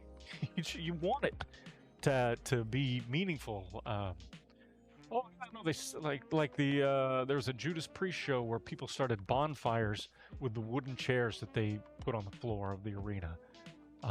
And while you maybe got a truncated Judas Priest show, you never forgot that show, and people all around will say, "Oh, you were there? You were there when they set the arena on fire? Good on you." Yeah, I get stories for everything. Axl Rose throwing a fit and insulting all the women of Texas. Ziggy and Iggy, that was great.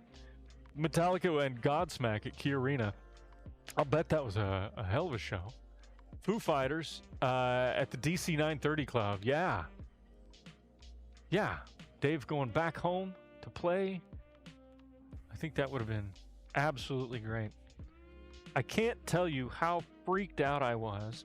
I wasn't freaked out to see Pat Smear join Nirvana, because Pat was in one of my favorite LA bands back in the early 80s, band called The Germs. It's a little punk rock band that should have been bigger than they were, but their singer died. They split up, and then out of nowhere comes their guitar player, a little Pat Smear. And now he's playing with Nirvana, and I thought, well, that's not a big deal. And then he started playing with Foo Fighters and doing arena rock and just killing it.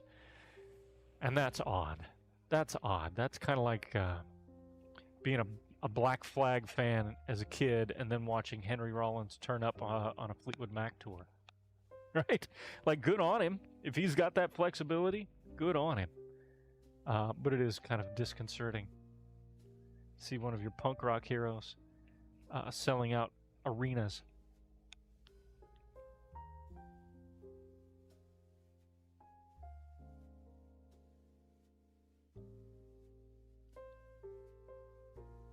Are you remembering, was Iggy also from New Jersey? I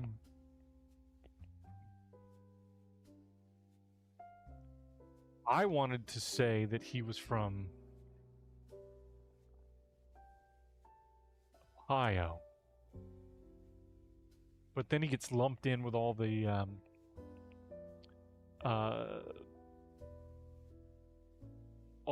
Detroit bands, like the MC5. Stooges get lumped in with the MC5.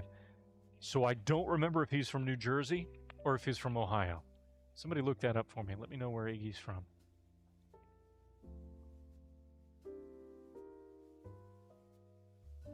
That's why you named the blonde bully tomcat in your neighborhood Axl Rose. Yeah, fit thrower. That's all right. What I'm happy about is that, I'll give a lot of music its due. I don't necessarily have to be a huge fan of it. I never was a big metal guy, but there are some metal acts that I absolutely love, especially some older metal acts. That Guns N' Roses record, that first record, I thought was an absolute masterpiece. And the fact that I got to see that original lineup with Steven Adler and Izzy Stradlin and all those guys, I'm very grateful for that 30 minutes of Guns N' Roses that I got at that period of time.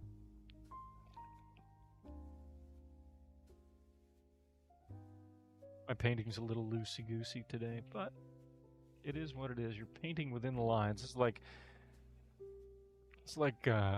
coloring in a coloring book with a crayon that absolutely will not behave, no matter what you do.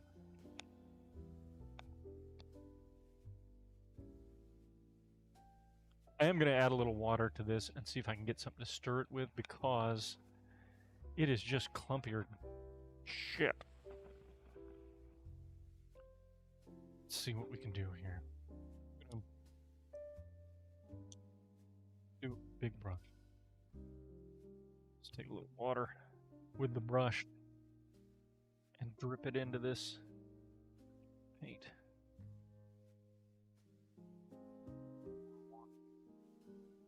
Just want to carry water over. I think I've got another stick, a different stick or something. There. You guys can see what I'm doing. If you ever get these paints, I'm going to say they're probably oil-based. We're going to add a little water to them just to thin them up just a hair. Now let's find something to mix that with. What have I got up here? I've got all sorts of crap, but nothing that looks like a mixing stick. So what I'm probably going to end up doing is taking the butt end of this brush and using that. Just folding the paint and the water together instead of stirring or sloshing. It's already a much better consistency. But you can see where it, as it sits, it wants to congeal. We don't want it to congeal.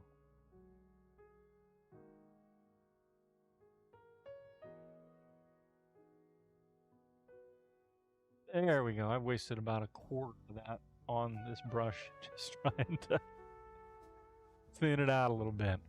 All right. That looks good. There we go. All right, I'm also going to swap brushes. Let's try this now.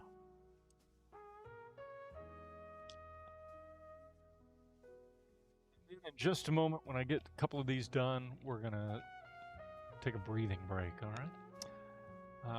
He's from Michigan, so yeah, Detroit. Got lumped in with those Detroit bands, like MC5 and all of those. In fact, I think one of the earliest videos you'll find of Iggy and the Stooges was a Cincinnati rock festival in the early 70s that they played alongside the MC5. TV cameras were there to cover it, so we have this incredible early footage of Iggy just killing it. So you might want to look that one up.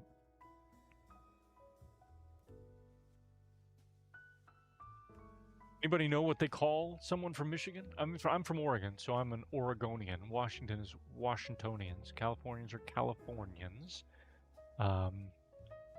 Texas, Texans.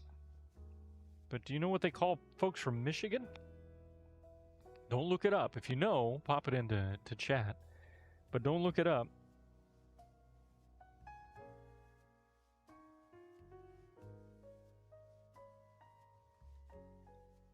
I'll tell you that it's somehow waterfowl related. Alice Cooper is from Detroit. Yeah. Yes, Alice Cooper, one of those Detroit bands.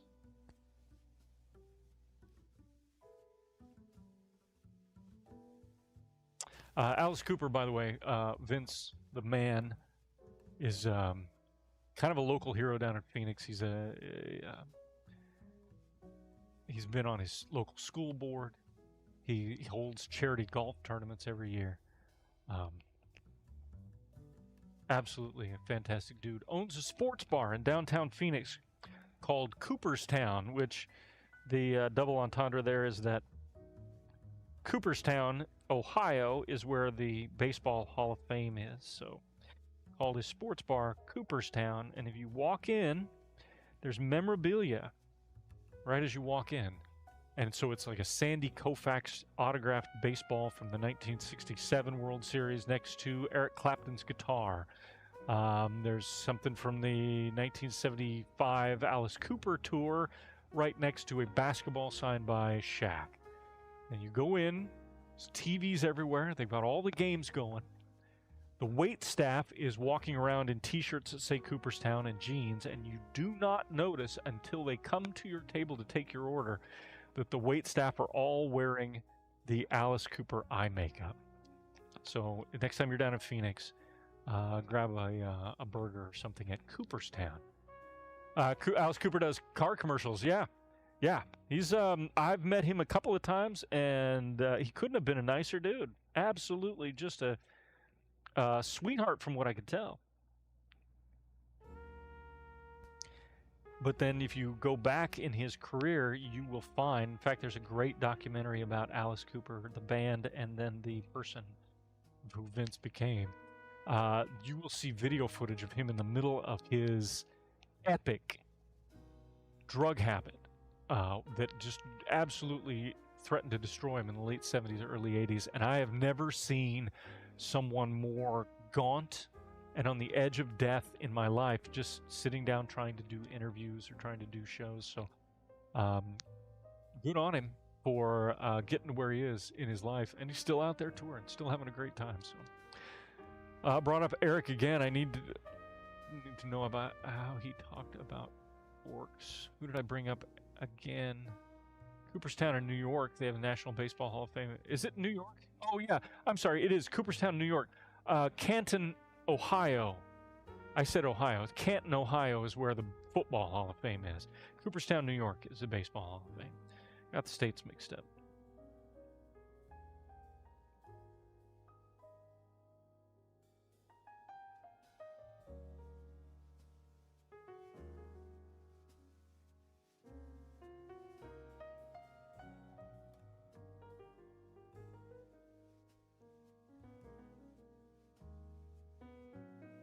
Eric Clapton. Well, I don't have a very high opinion of Eric Clapton as a human being. And I was kind of neutral about him. I worked for a fella in Texas when I was working for Ticketmaster. And the guy who was my boss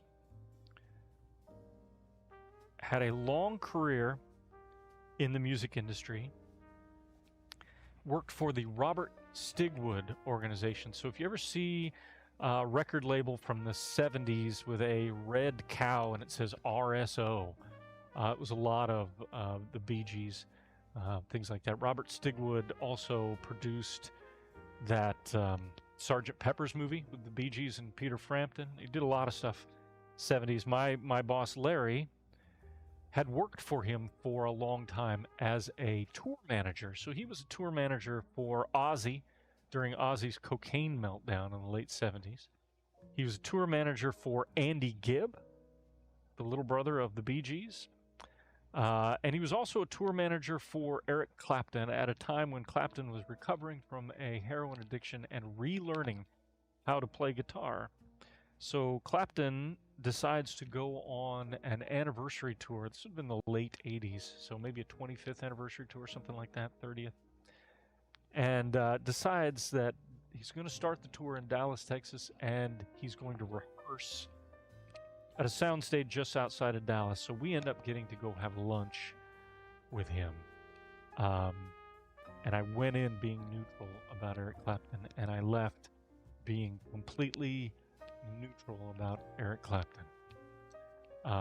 And then as I've grown older and I've listened to the man speak and go on about things, I have less and less interest in Eric Clapton. Yeah. Maynard from Tula has a winery half an hour. He's not great with interviews, but his winery is terrific. It's absolutely terrific. I've driven by it, but I've seen him interviewed on the property. So I went to the very first Coachella, 99. I've got a ticket. I'll bring the ticket stuff. I went to the very first Coachella. I was in Los Angeles working for a syndication company. And the guy said, "Do you want tickets to the show? It's out in Indio," which is the other side of Palm Springs from Los Angeles. And I said, sure. We went to the first Coachella, and Tool was one of the headliners, along with Rage Against the Machine that night. The acts during the day is what I went there for. I was not a huge Tool fan. Rage is great. They're fine. I wouldn't have paid to go see Rage, but that's just, you know. But I was blown away by both shows. Both shows were really good. And then, of course, Maynard got on stage with Rage and did a couple of songs. So, all in all, a really good time. Jerome, is it in Jerome? I've been to Jerome. Is that the one is Jerome the one that's the old mining town that's built on the hillside and now it's kind of a touristy destination? I want to say that's Jerome. And if that's correct, there's a pizza parlor in Jerome, Arizona, that used to be a brothel. And when you go in to eat, there's old photographs of how the building used to look. And I said at the time, and I still believe they should have named it Pizza Brothel. I would always eat at a place called Pizza Brothel if you gave me an opportunity.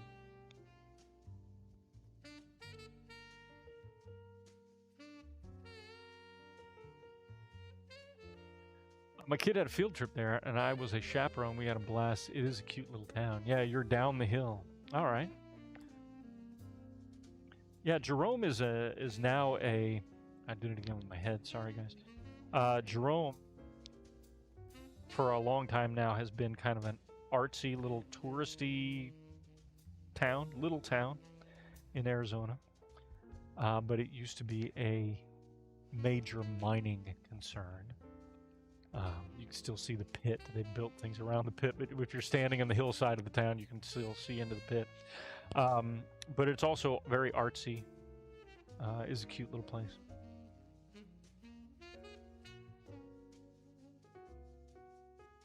And I'll tell you, if they ever do legal marijuana in Arizona, one of the first dispensaries to go up will be in Jerome. And the other one better be in Winslow, because those poor bastards need something to do.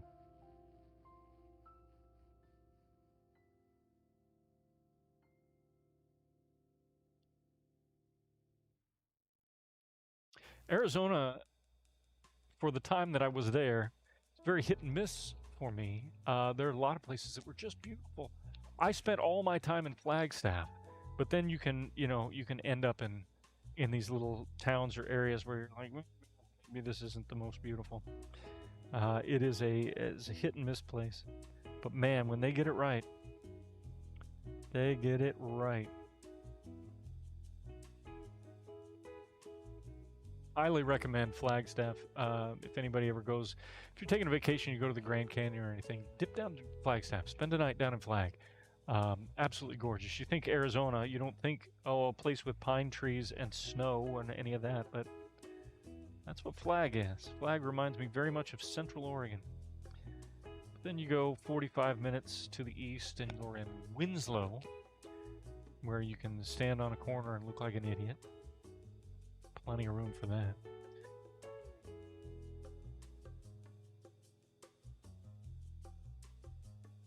Sagefit's got it right. Folks in Michigan are called Michiganders.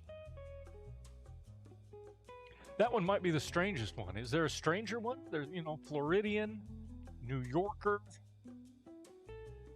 I don't know what people from Illinois are called at all. So that might be a stranger one. But I don't think there's a stranger one than Michigander. If you have a stranger thing that they call residents of your state or a state that you know of, if it's stranger than Michigander, by all means, let me know.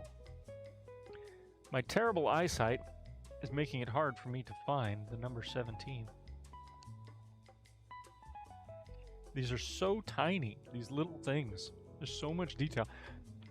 I've never in my life seen a paint by number kit more detailed. This is like buying a 5,000 piece puzzle of the sky. It's just like, well, where do I start?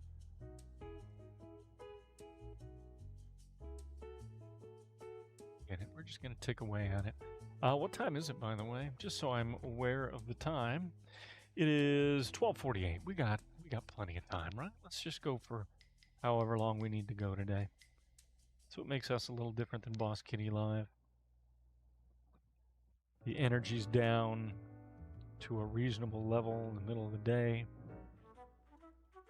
And we can go as long as we want because we're not interfering with anything except your workday. And I hope to God I am interfering with your workday because that's what I like to do.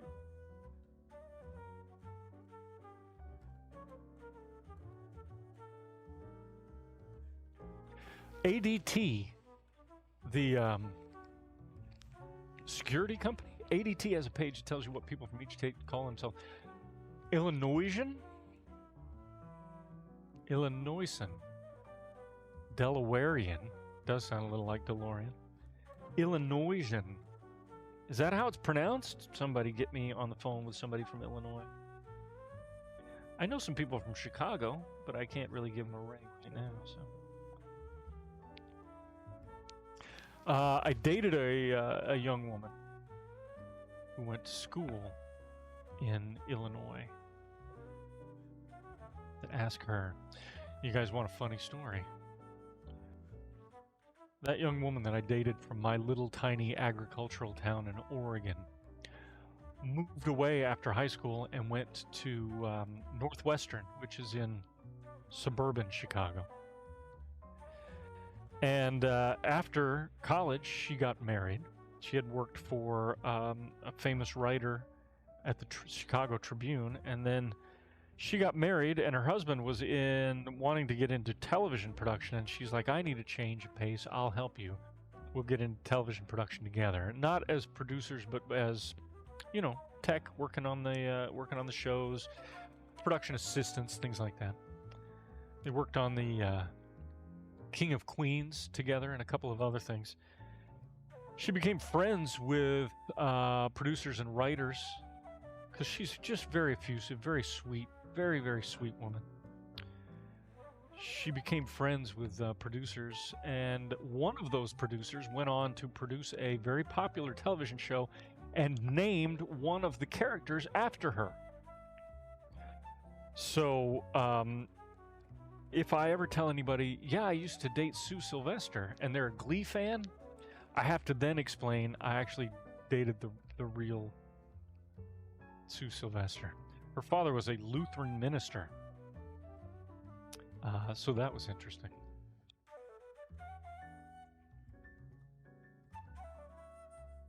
But yeah, Sue, a very sweet woman, now a very dedicated mother and very involved in her community and her kids' schools and all that. So I'm very proud of her. She was going to be one of those people that just turned out fine, no matter what. She had that kind of family and family dynamic.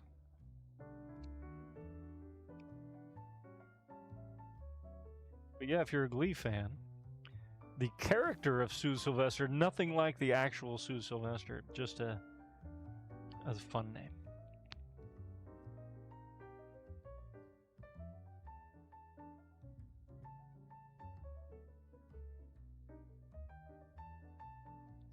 There we go. This is all done as number 17, which, according to the book, should be this color.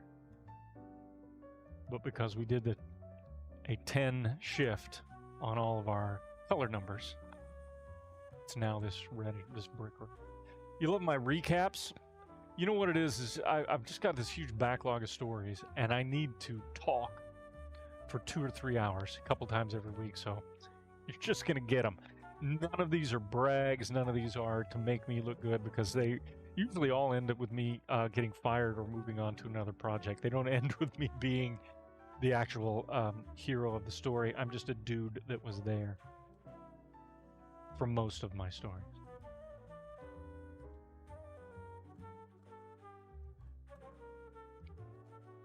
Someday I'll regale you all with stories of my time in the professional wrestling business. That was my first ever television job. And boy, was that fascinating.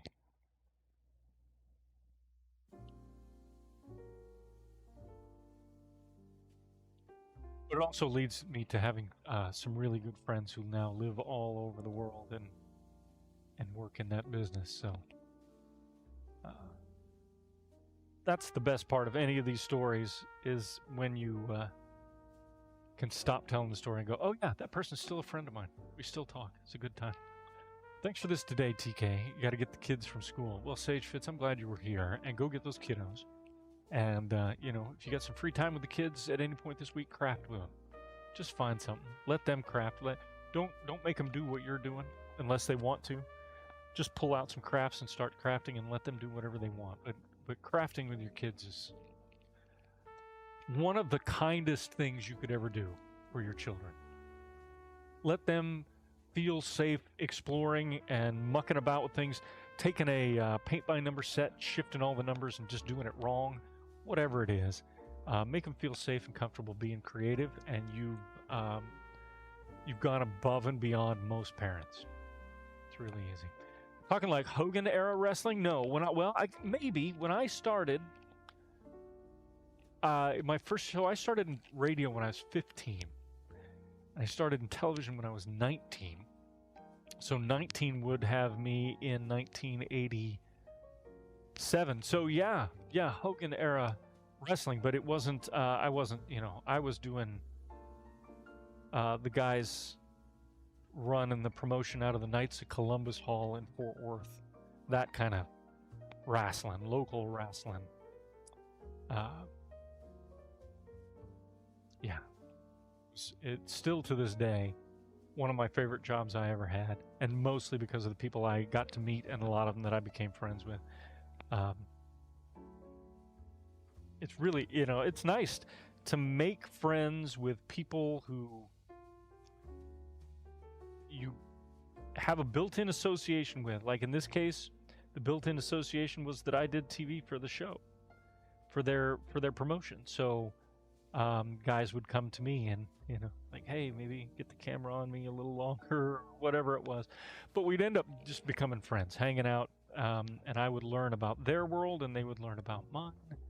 And it makes your life fuller and more comfortable because you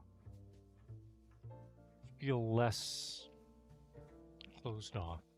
I've never stepped into a ring. I will never step into a ring. That is not my business. But all those years of hanging out with those guys and hearing stories and then meeting some of the bigger names on their way down, that kind of thing, really gives me a lot of extra fun stuff to think about. You know, when I think about trying to be creative, now I have that job and other jobs in my head. Maybe I'll do something about that. Maybe I'll do something with that. It's fun. Son loves doing diamond dot paintings. Terrific. I've never tried that. I've seen that. That seems like a lot of patience and fine motor skills. I have none of those things. Yes, lots of wrestlers in your town. You are, you know, the Minnesota kids. Just a ton of them. A lot of them, a number of them that I met, like a half dozen of them. I met 2 or 3 of those guys. They were all, at one time or another, bouncers at the same nightclub in Minneapolis, a place called Grandma B's or something like that.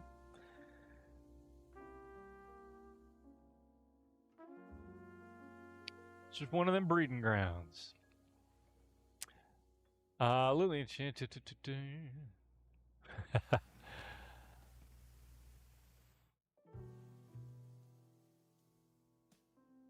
Crochet Hook, why would you say you were boring? I might have missed an earlier post, but why would you say you were boring?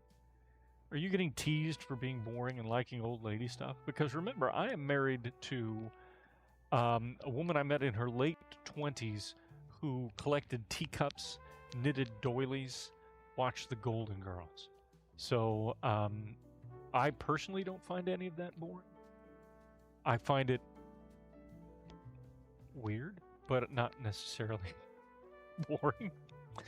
Let's see. I'm going to do a couple more of these 17s. And that might be it for today.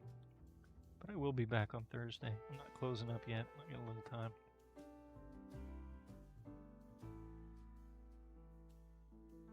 Yeah, you know what? If you like something, then it's not boring. It's absolutely not boring. If it challenges you, if it excites you, if it makes you think about things in abstract and creative ways, then there's no way that it's boring. So, F all the haters, really. That's what I've got to say. As a matter of fact, if you're having a stressful day today or down about something, let's do something real quick. Before I clock off for the day, let's do something. Let me bring you back here. This is where we're gonna focus, bring ourselves back to center. And what I need you to do, this is our version of stretching. You know, BK does stretching because you're working with your hands a lot. So we're gonna stretch our emotions and our brains. And what I need you to do is to breathe in through your nose as deep as you can. Hold it. If you want to hold it for a 5 count, great. 10 count, great. Don't go much further than that because, you know, I don't want you passing out. But I want you to, in through your nose, hold it in your chest in a relaxed fashion. Don't make yourself shake because you've held it too long. If you feel like you've held it a good amount of time, out through your mouth. But it's slowly. Purse your lips. You should do that with me for about maybe 4 or 5 times. So let's bring ourselves center. Okay. We start in our nose.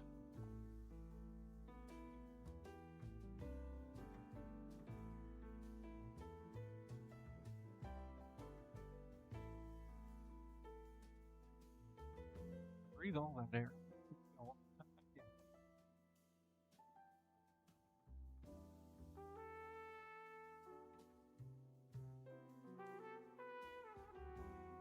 5 times. Here's number 3.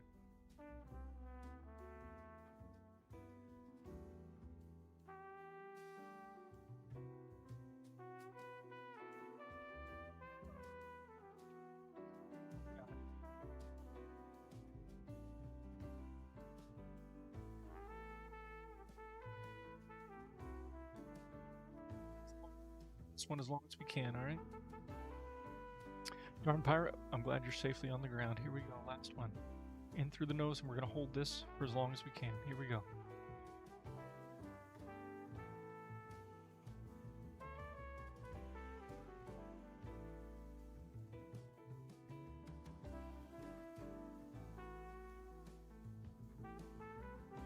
Fabulous, everybody. Way to go. Now you should be centered, your heart rate should be down, your breathing should be normal. If you're stressed out about something, go ahead and do that 5 more times. Whatever you need during the day, just kind of do that to bring yourself centered. Let me check chat one last time before we go. Your Pirate did make it. Awesome. Husband teases you because you like Barney Miller, Taxi, Night Court, Doctor Who, Golden Girls, and Becker. All of those fine shows. Becker I might replace with Cheers. I will say BK will probably replace Becker with The Good Place. So everybody's got their Ted Danson likes. I get to keep you company on the drive home. Well, Killing's worth it. We're actually going to wrap up for the day. Sometimes we'll go 4 hours. Sometimes we'll go 2. Just depends on the day. Again, this week I didn't have a lot of time to prepare, so we were just working on stuff that we had laying around. But we will be doing some dedicated crafts here soon. Bubble toes you a little wobbly. Good. Just remember to breathe normally. No short breaths. If you're taking short breaths after you do that, you need to go back and do it again. It's meant to calm you down and get yourself cycled back around. I'd make a great narrator for Headspace. I should call him. How I disappear. Remember, somebody's going to reach out to you about your order from this morning. I think it was this morning. We'll reach out to you about your order, and we'll get all that taken care of. Thank you for being here with my paints. Thank you for watching me do my thing with the needle felting. We'll do more of that for sure. No blood today. very, very proud of myself. Absolutely no blood. I do have plenty of iced coffee left. Somehow my iced coffee and my glass trigger my scream. That's all right. Hang on. I'm chewing ice, but I don't want to do it right there. Sleep stories on Calm. You don't need that. What you need in your life is more CraftHole, and you'll get it Thursday, 2 days away. We'll be back here at 11 o'clock. And then every Tuesday and Thursday at 11 a.m. Pacific time, which is the middle of the day for most of you. Some of you, it's right after your lunch break. And if it's after your lunch break, sneak the phone on, set it over here next to your desk, get an earbud, stick your earbud in, and work smarter, not harder. Also, the VODs, just, have the VOD on in the background. That's the whole idea, once again, with CraftHole. If you've never been here before, it's not that you follow along and do the crafts that I do or anything like that. It's just that it's a break during the middle of the day, and here's a guy telling you stories and crafting. So it gives you permission to craft, or it gives you permission to unplug or calm down or whatever you need to do. Totally want to not be like Boss Kitty Live, mostly because I think it would affect my marriage if I did. Everybody, thank you once again for being here with me. I hope that you have a terrific Tuesday. I hope you have a great time tomorrow night with BK on Boss Kitty Live, 6:30 p.m. Pacific time on the same channel. And I will see you Thursday at 11 a.m. Everybody have a great day.